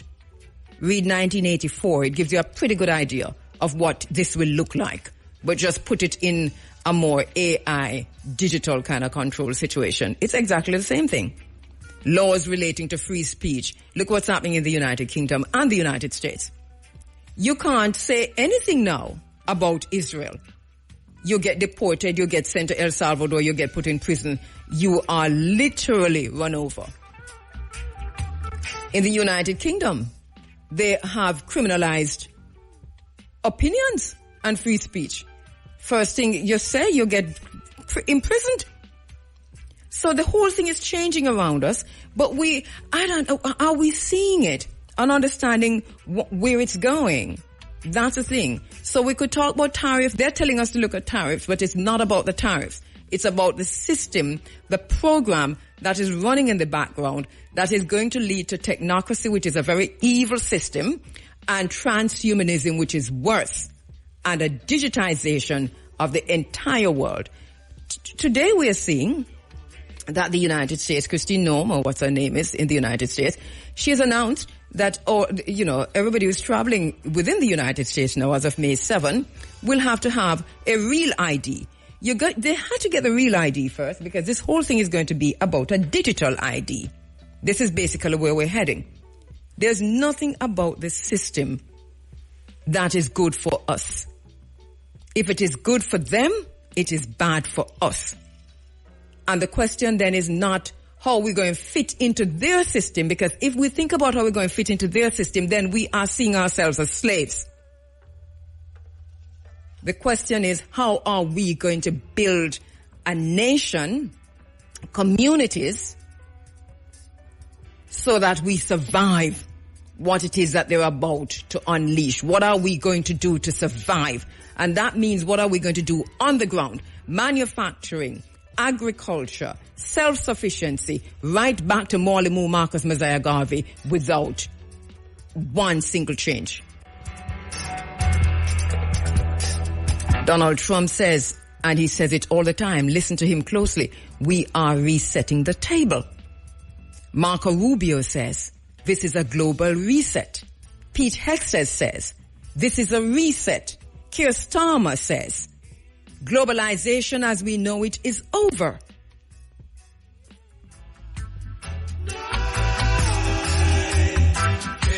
So the reset is happening. Everything will find its value on the other side of this reset, including the US dollar. Everything is going to find its value, including the US dollar. This reset didn't start the other day. We had, you see what happened in COVID, the way the world was managed in COVID, the control. Just go back to the 2 years of lockdown in COVID. Think about how the world was managed. Who managed the world? Who controlled the world? Who told the entire globe what to do? And what did we do? And how did we do it? That was the first test of technocracy. That was the first test of the technocratic government. That's what they tested, and it worked, because the first people to roll over and says, do what you want to do, violate me, were the academics, and right after them were the politicians.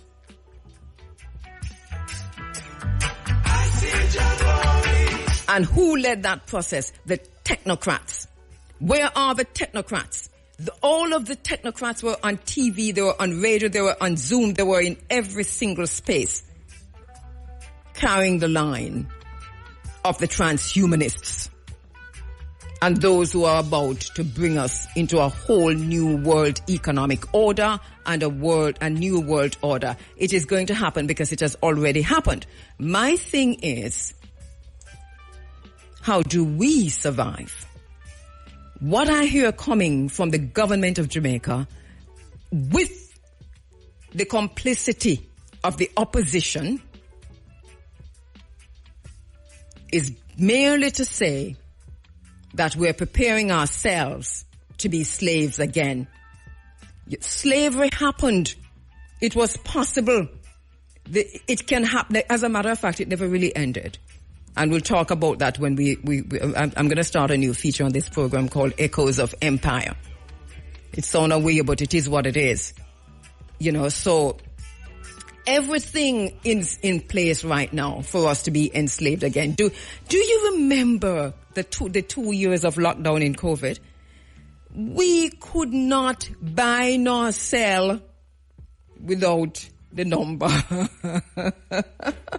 We couldn't go look for our parents. We couldn't look for our loved ones. Our old were dying. Our aged were dying. Our elders were dying, and we were told not to visit them, and we did not visit them. Well, Uno never visit them. That's the thing. We couldn't bury our deads. The deads were piling up. They told us not to bury our deads, and we listened. We never bury our dead. I buried my father in the middle of COVID. I know what that was like. They refused. Listen, everything was controlled down to the death certificate, down to every single thing was controlled at a level. But we lived through it.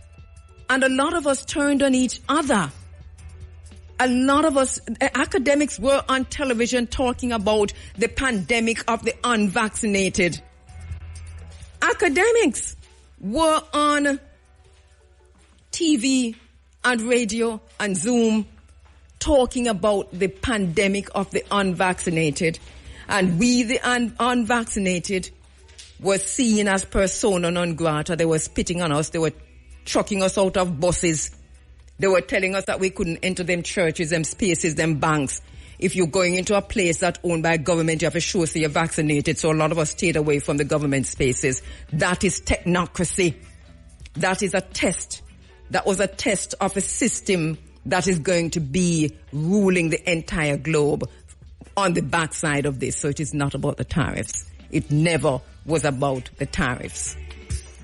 Those who are going to talk, I stand and work for 4 hours. So everybody ever start with me. So we just lift the microphones because we have, go right ahead because I've turned the mic off. We have a very special guest in the studio at 2 minutes after 9 o'clock. The Stone That the Builder Refused is the name of the play. And Roger O. Williams is back with us. Roger is author, actor, writer, producer, stage manager, and animal rights advocate. And he starred in his first commercial play, The Stone That the Builder Refused, in 1996. In this play, he had the lead role of a teenage Rastafari. And after seeing Roger's performance in The Stone, Mortimer Plano encouraged him to move to Kingston to pursue a career in acting. And he's going to tell us about that engagement with Mortimer Plano and also with Rastafari elders who have been his mentors over time. And later on in the program, we're going to go to Ras Dago, also who is one of the playwrights for this play. But in addition to Roger, and Roger, you know very well, he's been in the studio before. Nicola Smith is here. She started acting from primary school. She is a JCDC gold medalist. The Stone That the Builder Refused is her second professional production. We've got Ranoy White, who did drama at Knox College. He's a musician. The Stone That the Builder Refused is his first professional play. Then we have Joseph Johnson, who has been doing community plays since the 1990s. Played the villain, Nah Laugh, in the short film Let's Show Them Love. Then we have Franklin Osborne, played Burro in the short film Let's Show Them Love, which was his first acting gig. And The Stone That the Builder Refused is his first stage play and second acting project. Clayton Thompson is also here. Was also someone who did drama in school, including the JCDC drama finals. The Stone That the Builder Refused is his first professional play. Then we have Dania Smith. Dania does drama on in school. She was a previous president of the drama group at Porus High School and the stage manager at the drama group at NCU. And Horace Francis, acting in community places for many years. He starred as Fuita in the short films Let's Show Them Love. Are you able to hear me? That's the thing. Are you hearing me? You hear me okay, everybody? Okay. You hear me, Roger? All right, let me turn on your microphones. We might have feedback if we're going to do the headphones like that. But tell me, all right, so who's hearing me now? Roger, I know you're definitely hearing me. Yeah, I'm hearing. All right, so lift your microphone so you can, let me turn off again. All right. Okay, so Roger, you're very tall, so you're going to have to just do what you're doing. But good to have you. Welcome to the space. You're coming in from which parish? Manchester. Goodness gracious, what time did you leave out? We leave about 5:30. Yes, because you went me from morning and tell me about you're going to buy a patty. The patty shop not open so quickly. So, by the way, you notice how the patty then change? Yes, it does. Yeah, it don't matter what patty you buy. I mean, vegetable patty or soy patty is just pure, what you call it? Crust. Yes. Why do not have no middle on the patty again? Economize. Everybody's shorthand nowadays. Everybody's shorthand, but the patty bought it more expensive. Yes. It is a sin. The service goes down and the price goes up. Yes, it's a sin because the crust is made out of a lot of butter, so that is going to kill with sinusitis-wise. Mm-hmm. And so the little vegetables were in the middle now. If you buy the vegetable patty or the soy patty, it is ridiculous. I know it's not a patty we comfortable, but goodness. Yes. Every patty kind of stay away. Yes. Me just say, yes. It's wrong, man. Yes, it's wrong. It's wrong. I think I'd go and take on that patty thing another day. Yes, it's a good topic. Yes, you forgot to play about it. Oh, yes, yeah. All right, Roger, welcome. All right, let me just have everybody introduce themselves, even though I did that before. Just say who you are. Start with my sister. Hi, good morning. I am Nicola Smith. All right, Nicola, so I did say you. All right. Hello, good morning. I am Renoy White. All right. Yeah, good morning, Franklin Osborne. Franklin, yes. Yes, good morning. I'm Horace Francis. All right, say that again, Horace. Let me hear. Good morning, it's Clayton Thompson. All right, Clayton. Horace, let me see if your mic working. Say that again. Yes. Yes, good morning. I'm Horace Francis. All right, you sound good enough. A little bit off mic, but yes. Good morning, Joseph Johnson. All right. We have everybody? Yeah. All right, what a big team. Tell me about it. Just Michelle. She's not here. Oh, Michelle is not there. Tell me about the team. Tell me about the team. We most of us have worked together in the past, and several people have done JCDC drama finals. Mm-hmm. So when we were looking to create a conscious play and form a group in Porus, I immediately go back to all these people and say, they fit the role in the plays, and we have the chemistry, and we have been just one perfect group, and we gel and live like family. Yes. Roger, I know you're an author, and we'll talk about your books another time, but just quickly, you have written 2 or 3 books so far? 5. 5? Yeah. They're all, me don't know the other 2. Tell me about the 5 of them. Turn Back Blow, the one about animal cruelty in Jamaica. Right. Murder for Sale, about contract killing. Love Will Survive is a romance story set in a wartime in the 1980 government election. Only Animals Allowed in Heaven, that is the 4th one, and the last one about environmental and habitat loss is The Boys, the Plants and the Animals. Okay, brilliant. So you've been doing, you're a creative, you've been writing for a very long time. Where did the idea for this play come from? It came from Ras Dago, an elderly Rastafarian who I grew up in Jamaica, in Porus. I knew him from I was a boy, and the first time I heard about this play was when I left school in 1996 June, and a Rastafarian friend of mine, we call him D, he wanted to do a play, and he chose The Stone That the Builder Refused. It was a shorter version, and I played Tony at that time, and it was very profound just coming out of high school doing this.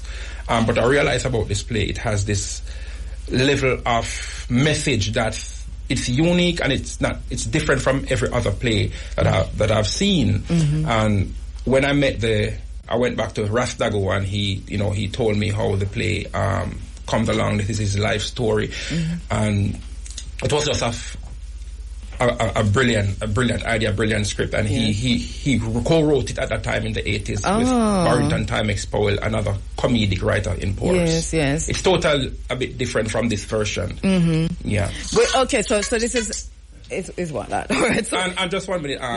Rastago, he's the one who can really tell you the real genesis. Yeah, because we're waiting for him to come online just to give us an idea of how that came about and so on. So how did you now decide to do a new version? When I realized what was going on in Porus with some of the youths going astray and shooting and stuff, I realized that we need to go back because Porus have this history, traditional of doing community drama, but I did not want to just choose a regular gimmick play. I want to do something conscious that can both educate and entertain simultaneously. And we went back in all the skits that we have done, and I said to my friend D, I said, you know what, this is the play that we need to bring back, to revive, to adapt, because it is what the play is about. You still have this discrimination going on with Rastas in society and other things that the play is dealing, and I think it is vital. So that's why I chose this particular play out of all the plays we have done in Porus. All right, let's talk with our elder brother online, Rastago. Rastago, morning. Greetings. Good morning, Sister Kabu. Good to have you online. And a little bit, because we've interviewed you before, but just reintroduce yourself to our audience, because you have a long history of interaction, of being there at the foundation of understanding the genesis of Rastafari, moving with Bob Marley and others, Naya Bingi and so on. Talk to us a little bit about that history of your own self. Yeah, I'm Hugh Scott, Hugh Dago Scott, as they call me. And as we had in the previous interview with you, yes, he was letting them know with proof that I was the one who introduced Bob to the Rastafarian faith. Yes, he said it. Yeah. Yes. And I was the one that Rita Marley gave the land through me to the Nyabingi house for the Nyabingi Tabernacle in Scots Pass. Yes. So, and this speaks directly to the extent to which you have impacted and motivated others, including Bob Marley, because I heard him in that interview saying it was because of you. It was through you that he was introduced to Rastafari. Exactly. We had to find you at the time. We have the proof of that interview. All right. So you, this play we're talking about now, The Stone That the Builder Refused, you're a co-writer on that. Tell us about the genesis of that. Well, I was always interested to get the message of Rastafari across to those who want to hear. Yeah. And for that reason, I, along with others, had youth clubs, which included the Mandela Drama Group in the 1980s, among others. Yeah. That was to spread the message of Rastafari, right? Now, my first play, The Stone That the Builder Refused, was written by myself and Barrington Timex Powell, a good brethren of mine who was a comedian. He used to let us laugh a lot. You understand? And he was skilled in the art. A great actor. However, the concept of the play was orchestrated by me. That is being produced by a team. What's the name of a team, of a group? The Manchester Higher Heights Drama Group out of Porus, Manchester. Right, and so they are representing the play The Stone That the Builder Refused. All right, how did you get your cast together now? How did you choose your cast? The objective of the Higher Heights Drama Group initially was to highlight the talented people of Porus. But when I saw that the people within the Jamaican diaspora start to contribute, because we get one mic system. They love the idea to showcase the talent of the people in the rural areas. We extend it and change it from the Porth High Strummer Group to the Manchester High Strummer Group now. So we want to incorporate people in Manchester, other than Porous. So, of course, we had to utilize some people in the short film, Let's Show Them Love, and they did well, like, Now Laugh, and we bring back these people and also extend it and search for some other people. But we had to keep audition, because this is not a regular play. It's not a regular roots play. It's a play that they have to understand the message behind it. So when we audition people, and I see that, yes, they understand the nature of the play and what they need to do, then we choose these people. And we came up with a very strong crew. All right, so let me talk with the cast now to see how the role you play in the play, and how were you chosen to be that part. Tell me about the audition. All right, okay. We'll start with you all the time, Okay, so as you know, I am Nicola Smith, and I played the role of Evelyn in The Stone That the Builder Refused. Evelyn is the wife of a very miserable husband. I am the mother who holds the peace down and sort of keep things on track. And so it was very disappointed to see what my son had turned out, because I had other expectations for him. But at the end of the day, it wasn't until he chose his path that I realized, I just have to let him be. Yes. So the part that he chose was the Rastafarian. So I saw a clip with you, right? Is you there the line? Yes, I am. And so no pitney for you not on Rasta? Yes, that's it. All right, very good. I love that. Yeah. The acting is great. So the idea is that journey of your son into his transition. Into his transition to himself. Okay. Remind us of your name? Ronald White. Oh, Ronald. Oh, no, you're not from the mic there. All right, go on, Ronald, okay? All right, so... make him use this mic, because I'm just not hearing him at all. Yeah. All right, so once again, I'm Ronald White, and in the play I am Tony, really the central character.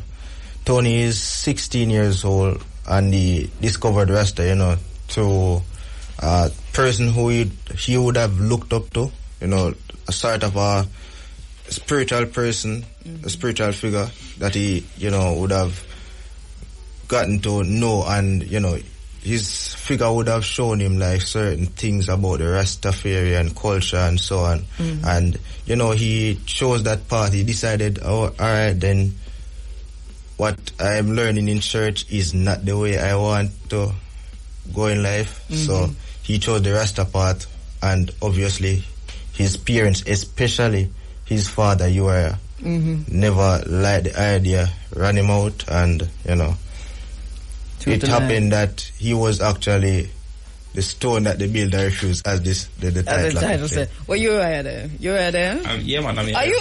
Yeah. Kabu, I'm the producer, I'm directing, I'm playing a role. It's a lot to do. Are you Uriah? Yeah. So I played Tony in the 1996 version, and now I'm playing the father. Yes. So tell us about that role. Uriah is an old-fashioned man. He's miserable and he's cantankerous. Yes. So we have auditioned other people and have, but to get that cantankerous behavior, it's not so easy, because some people will confuse it with what you call a hothead, but it's two different, distinct personalities. So Uriah, he's old-fashioned. He grew up in the church, and he does not like Rasta. And he's old-fashioned in terms of go to church. He's the kind of parents who want to pivot the kind of way that they want their children or child to be. And we see that in society where people are choosing their child's career path, but he's not. He's so not. So you will have none of it. No, and to make it worse, he's in race hog. You raise hog. Yes, him raise. Goodness gracious. So the conflict. Yes. All right. So who the other members of the cast are who now? Because we have mother, the father, Uriah. Which part Nala play night? No, but go ahead. Go ahead. All right. Remind us of your name and tell us a role. I'm Horace Francis, and I play the role Anansi, one of the son. Yeah, but I'm the kind of handicap one. Yes.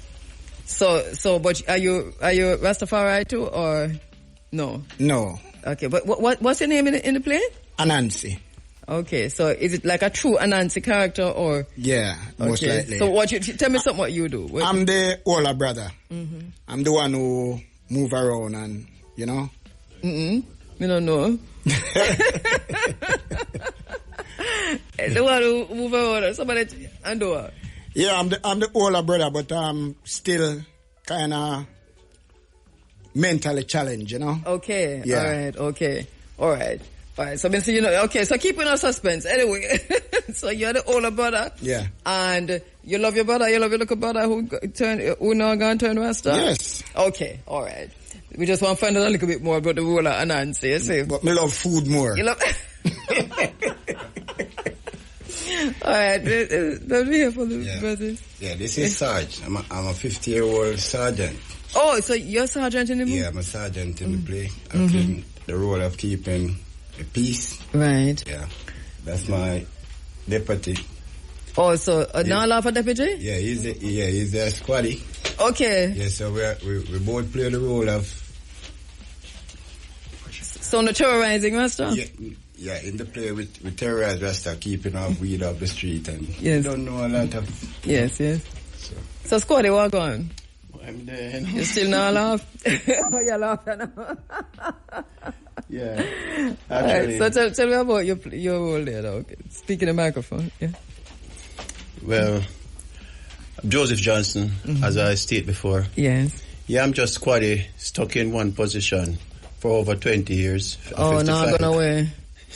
Right. Stuck in one position for 20 years, trying to get promoted and just can't be uplifted. Yeah. Right, so that make you what? That make you terrorize Rasta more? Or you think you can, or you try to protect Rasta? I think that make you terrorize Rasta. We terrorize Rasta, man. That's a fool who won't let the play. Yeah. Right, so no stand to one side. All right, we hear from everybody. No, we don't hear.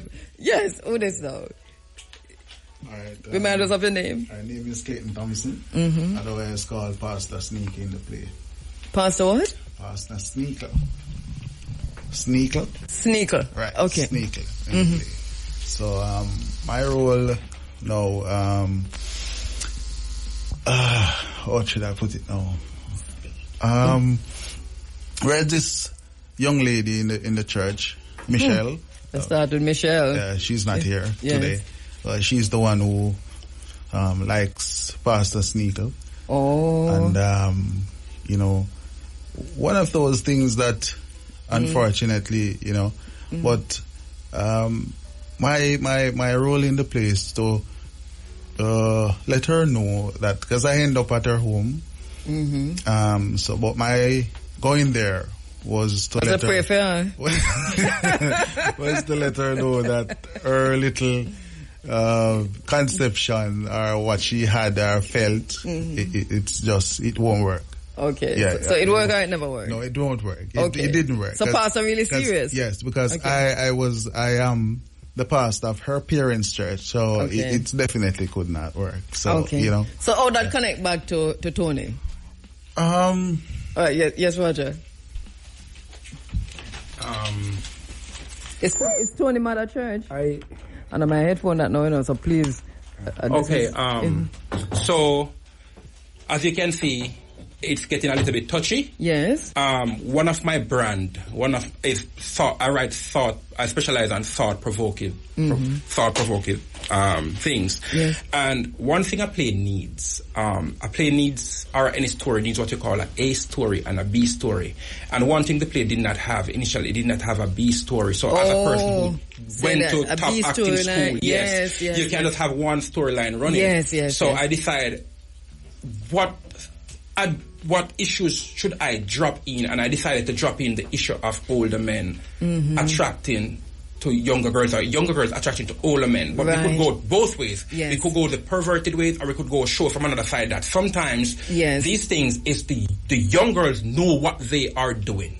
And so Michelle is a younger girl, 17, who put in word to pastor. 45-year-old man. Yes. It's not proposed. And we have a very profound scene because I'm good at writing dramatic moments. Yes. When I was going to the New York Film Academy, I got Best Dramatic Writer. Over a lot of students who will come from Russia, Moscow, Ukraine, and I'm just from Portland. I get that. So I bring this new this social issues into this new version because as I said how different it is. Right. What my job was to modernize this play. Okay. No, I understand. So there's a main story. Yes. And just as in any drama. Just as in any drama. There's as you said, the beeline, which is... Yes, to take you away from don't get them tired of the but still community, still showing elements of a community. You have to, in the end, you have to make it tie in with the story. I don't want to give it away, but you have to make it affect the story. Totally get it. Yes. All right, let me take a quick break and come back. When we come back now, we will, you do a little skit for me? Yes, we're going to play. All right, so let me take a quick because of the play, The Stone That the Builder Refused, in studio with me this morning. And now we're going to go to a little skit. We're good with the microphone? We're good? You're good? All right, yes. So a little bit of the play, and then we'll come back and talk about where you can go and see it and how much you're going to cost you. So this piece is taken from a scene where he comes home and the parents smell the herb on him. And there we suspect that, okay, something is not right. He's definitely heading down the path of Rasta, and the father won't stand for it, so let's go. So he comes in, and Uriah said, "Hey boy, a Rasta ya ton pan weed, yeah?" Daddy, here I know. I can't meal them tons in. Rasta is an inborn conception. Same thing, me I tell you, Evelyn. A contention the boy I talk about. Look here, boy. You not bring no contention in ya. I not talk about no contention. I said conception. Same thing me I tell you, Evelyn. You hear the boy attack, had the living Rasta talk. But one thing me have to tell you, boy. Me and you not standing ya. Is either you go or me go. And me not left out, I go nowhere. You hear me? Daddy, if you see a Rasta liberty I head for, then that mean you don't need no glasses. As just say, who have eyes to see, let them see. And him also say, who have ears to hear, let them hear. And you have two big ears, so hear this. You're not turning ya. Ya come out a tiddy a me meanie. But daddy, you can't dash him out. Wait. Where am I going to stay? Wait, you too? I take up for him too? If you say another word, I race you out here too. Uriah, darling. I understand, you know. You're upset. You have every right to be.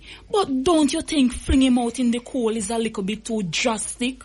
Me not run him out of the yard, Evelyn. Me a fling him out the door, make him go sleep in the night dew. Uriah. Evelyn, is either the boy change that Rasta mindset and sleep in a nice warm bed, or keep him Rasta believer and sleep in a night dew? Probably the first dose of night dew tonight will open eyes to reality. Is the eye them I need to open. Need to open to the truth. Truth? Let me remind you of the truth, boy. And the hog money I have to go pay for your CXC. You know how much money I have to spend on textbook each year, and you come in my yard, come chat about your ton Rasta. You know what? Come out of my house. Come out of my house. They're not done. No, sir. Me just are settling on a play. All right, wow, that is quite something. Now I see you in action, you all three. I mean, this is wonderful. Really, really great. Yes. And I see you want to change character and just turn different Uriah. Yes. And Mama, and Tony. Yeah, oh, beautiful. So when is it? And how can we see it? Because this you have to put this on TV. Yeah, man. Easter Sunday at the Porous Community Center. That's April 20 at the Porous Community Center at 6:30 p.m. And Ms. Cabo, we must have to thank our sponsors. Yes. Because, we try to get corporate Jamaica and... So when is Easter Sunday? Next week Sunday. Next week Sunday. So next week Sunday, yes, man, at the Porous Community Center at 6:30 p.m. Right, the stone that the builder refused. 1,000 pre-sold and 1,500 at the gate. Right, 1,000. So how you get the pre-sold? We get it at Karam's Hardware, Just Chicken and Things, or Barnes Emporium Store. Right. And all those three places are sponsors. Just Chicken and Things, Whole Life Pharmacy, Karam's Hardware, and Barnes. Right, okay. Yeah. All and right. Friends of Porous organization.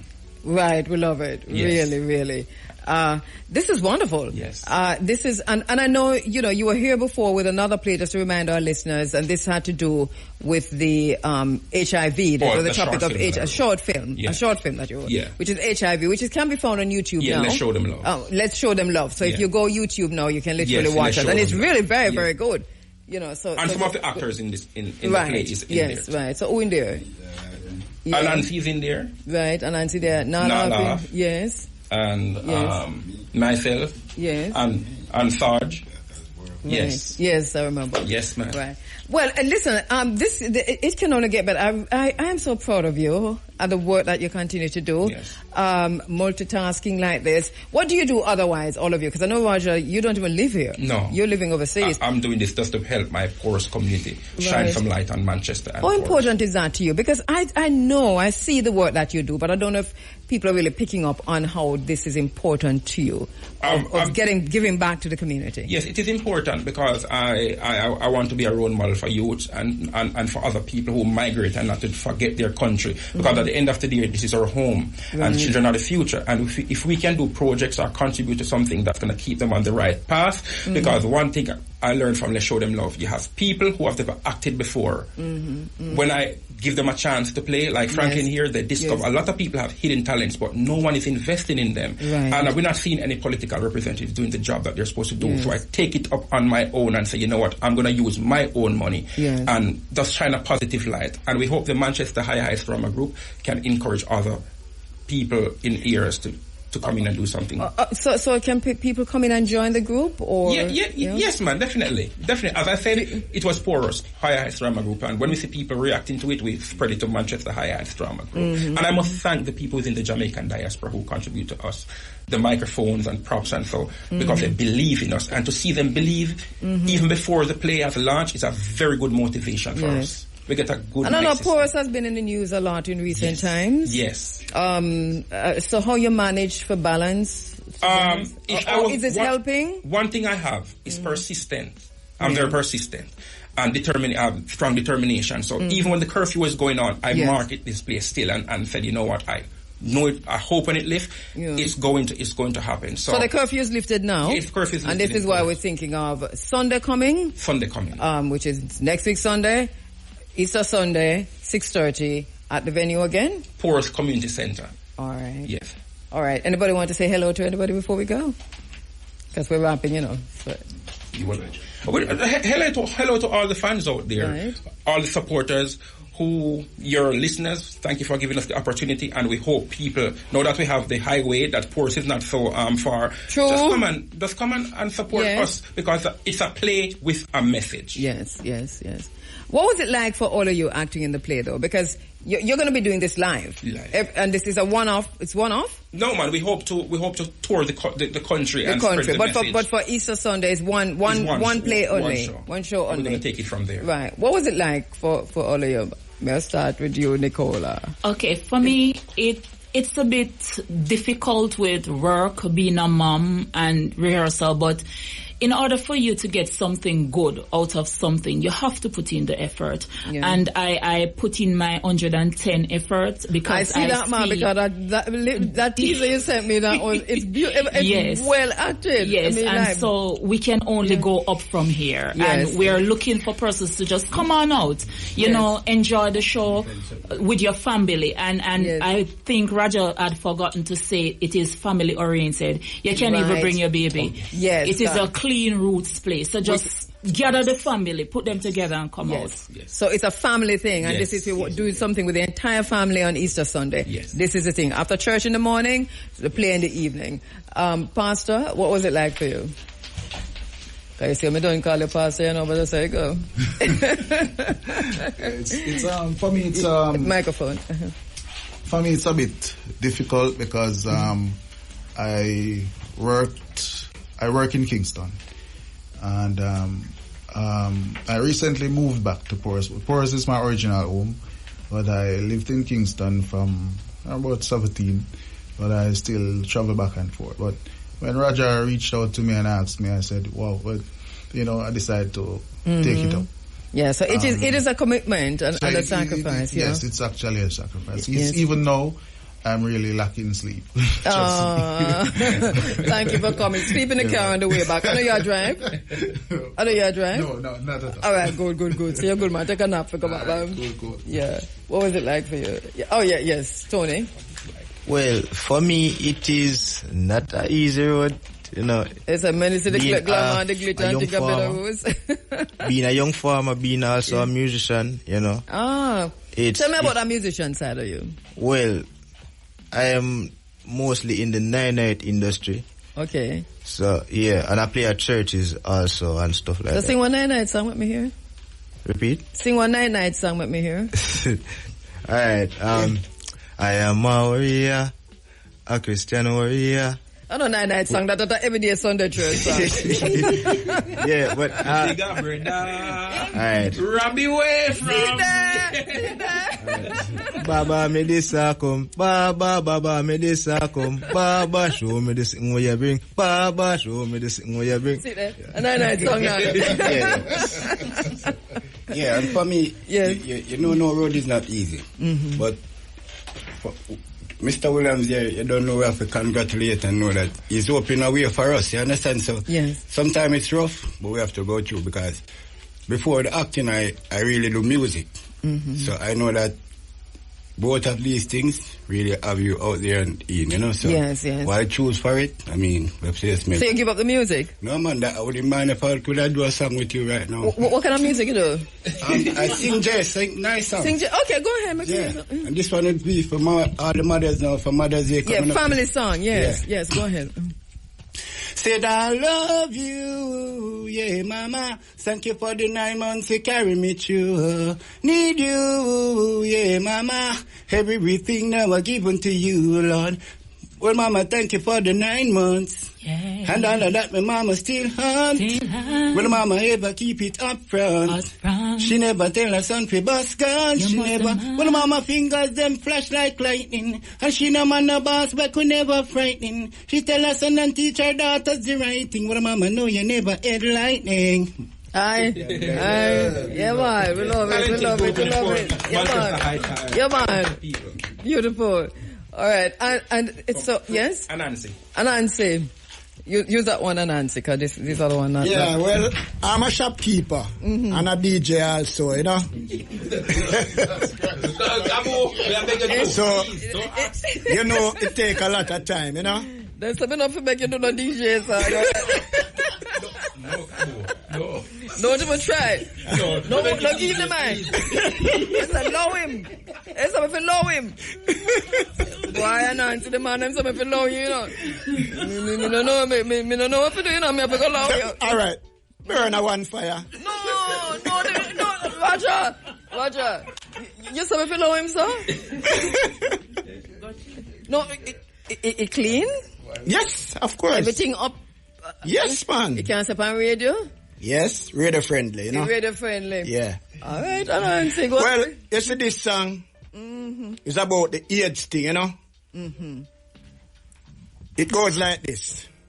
Me say me feel it in my heart and me feel it in my soul. Feel it in my heart and me feel it in my soul. Body it a shiver and me blood a run cold. So yeah, disease get out of control. Kill driver and conductor. It kill deacon and also pastor.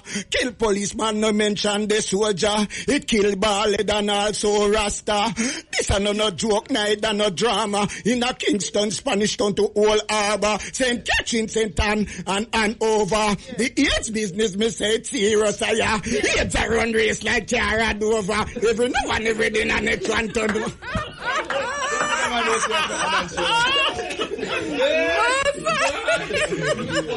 Him shot me? No, sir. Anansi. You have to go back and rewrite and put you have to go change the name to Tukuma.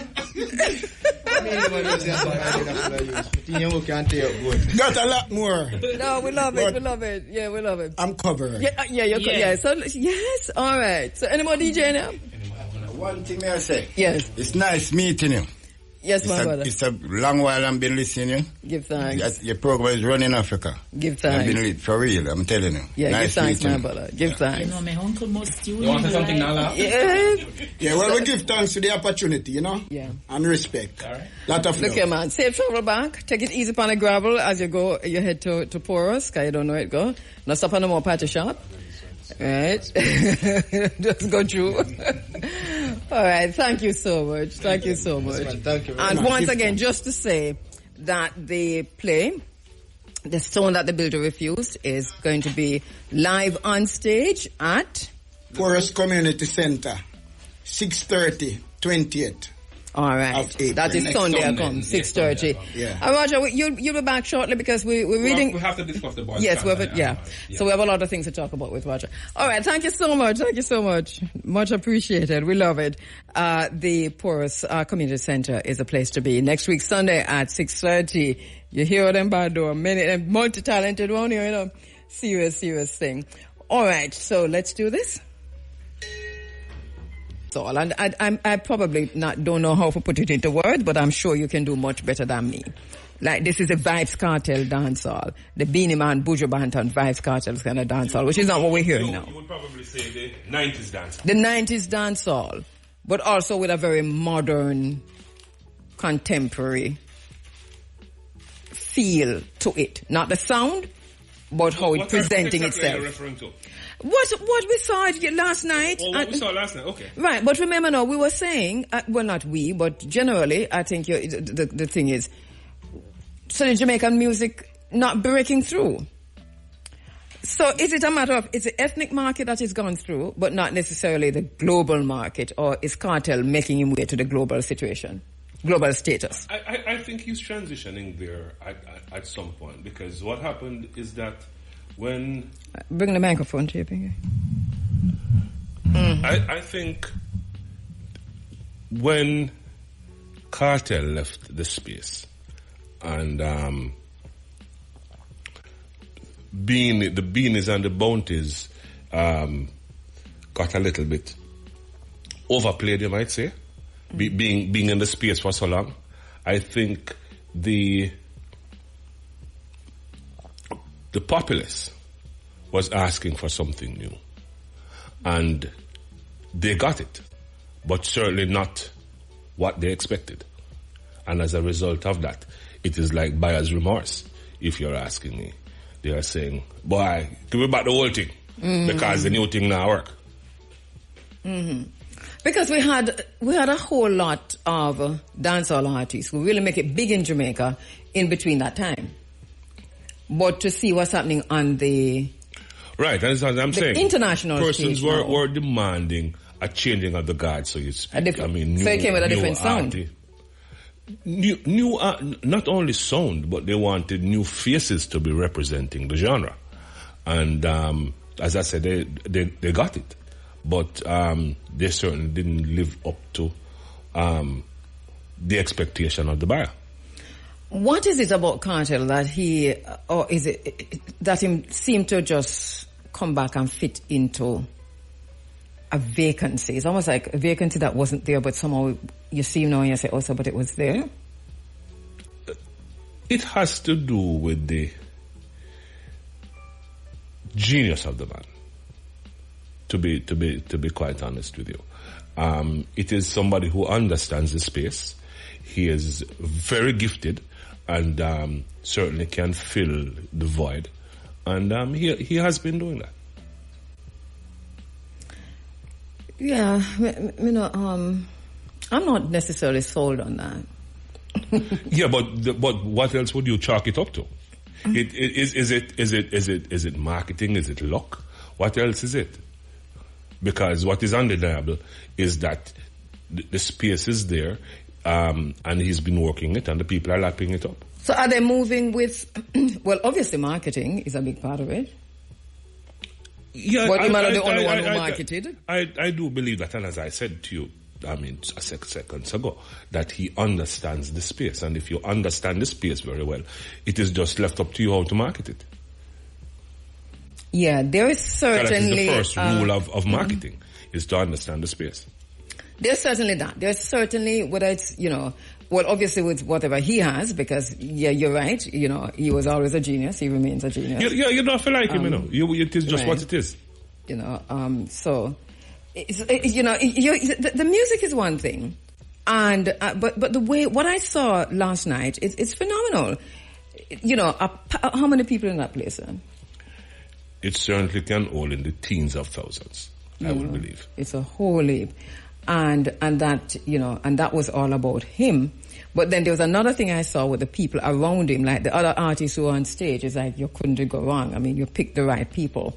Mm-hmm. And I'm just critiquing the show because it's not my style, it's not my kind of music, nothing at all. Mm-hmm. But I'm objective enough to recognize that the whole thing was genius. Mm-hmm. That whole presentation. I mean, I think Spice needs to be of herself. But you can't. I mean, a sanitized Spice will not work, though. No, apparently not. Apparently not. A sanitized Spice not going to work. But so that whole thing, and then to see that there is this market for it, there's this audience for it. Yes, and I believe that dance hall is not going to go the route of reggae. And what do I mean by that? Meaning that reggae was accepted en bloc, especially due to the Mali factor, by white America in the main, without any influence from the diaspora. Mm-hmm. So, in fact, one could argue that it was white America, by and large, the rockers and the hippies who repopulated, or what fertilization in reverse, who give popularity to make the black people start to set up and realize that this boy are bad. But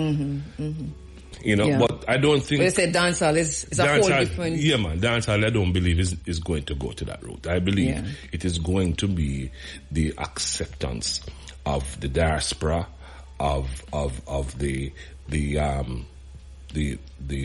black people per se, which is what I saw last night, and I thought that myself, right. And then I said we're going to move into that direction and get them into the BT playlists and the black hip hop stations. How different is that from like a Shabba Ranks days? Because I think with Shabba there was a balance in the reggae. The Maxi Priest and all of it did over the other side with a kind of a reggae dancehall kind of, but right. Shagga, and so there was a balance. So what was happening at that point in time is that reggae was carrying dancehall into the space. So we saw like the Maxi Priest going first, and then the Shabba Ranks would follow, and so on.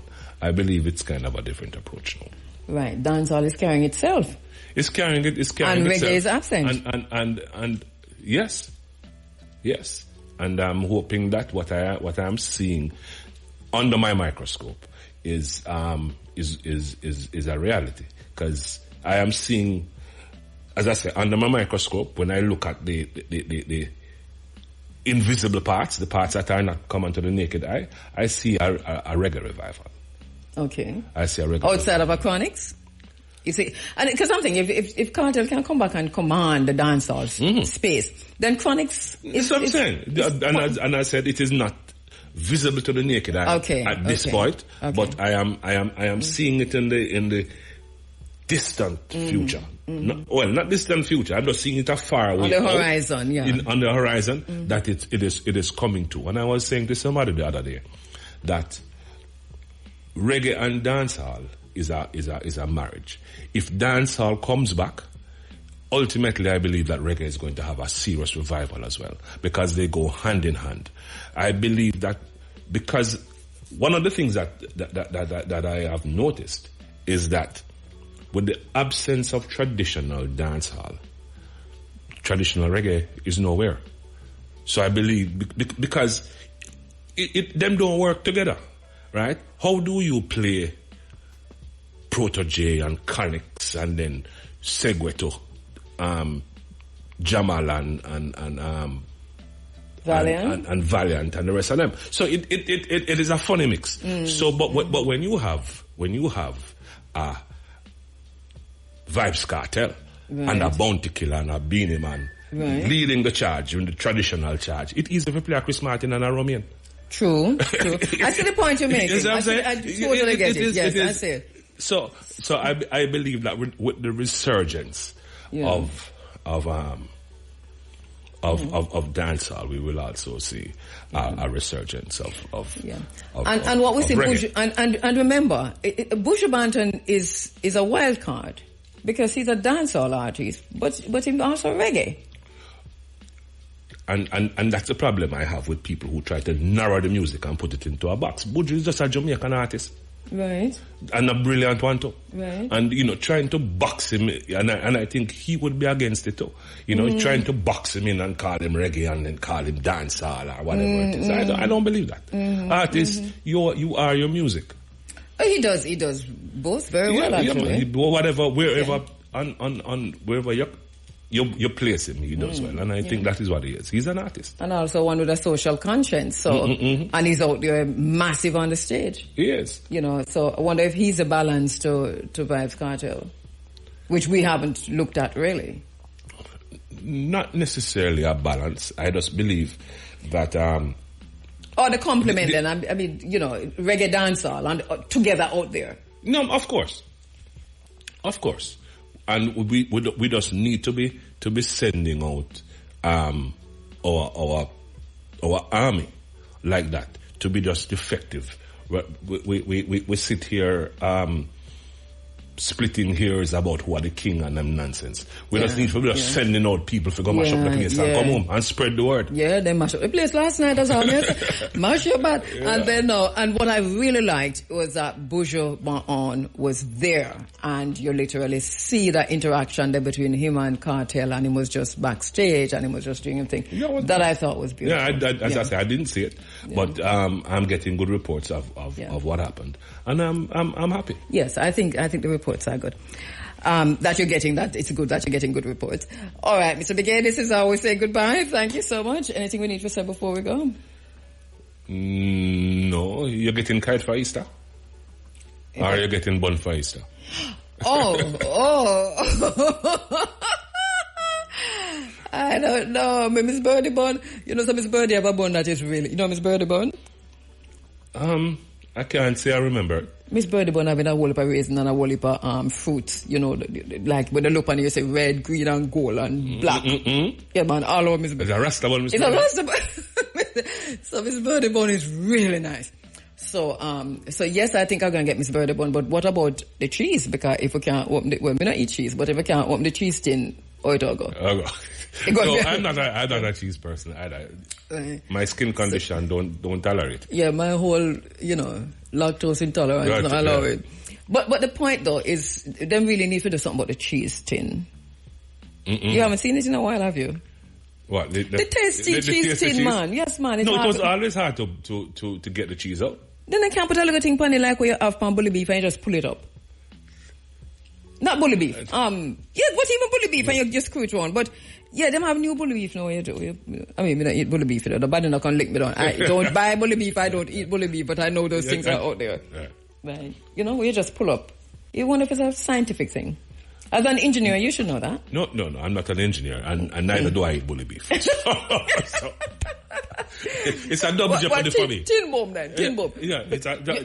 No, I don't. I don't eat tin bomb. I do not eat tin bomb either. But Biggie, it have some tin, right? Will you pull up, man? You just pull them up. You don't buy them for your dog. I don't have a dog either. This is how we're saying. This not going nowhere. But I know that if you use your voice, it will change it. My voice, you are the voice of rebellion. And you are the voice of reason. So you are. so this is what we need, the reason and rebellion. Yeah, so me just rebel. So you talk to Tasty for me so that nobody will come at me. This is not the views of RFM, by the way. Well, Tasty, listen, no, it's not personal, but, yeah, I know that people have a problem with it, especially elders and so on. Everybody, because first of all, if you want something, the thing where you open tin, if you don't have that, and even if you have that, that's a problem. So you have to go use knife now and chop. It's hard. From your little boy, it's hard to come out of the tin. When you buy a whole tin of cheese, right. It is always a problem in getting it out. So you have to be slapping it and the top and the whole of that. And you spend one good 15 minutes or more. That's right. I circle it and I spin it around. That is exactly it. And I try and get it out. Yeah, so today is Palm Sunday. So on this Palm Sunday, we come in sackcloth and ashes to say to Tasty, fix it in. Fix it. Yes. So easier to open. Anyway, making way now for the big inside of this Sunday sunshine. See you next week. Thank you so much. Thank you so much. One Uptown TV. Yo, enough there, me I represent. Bang. Been representing a man for Uptown TV. Bad we bad Gaza, bad we bad. Bad we bad Gaza.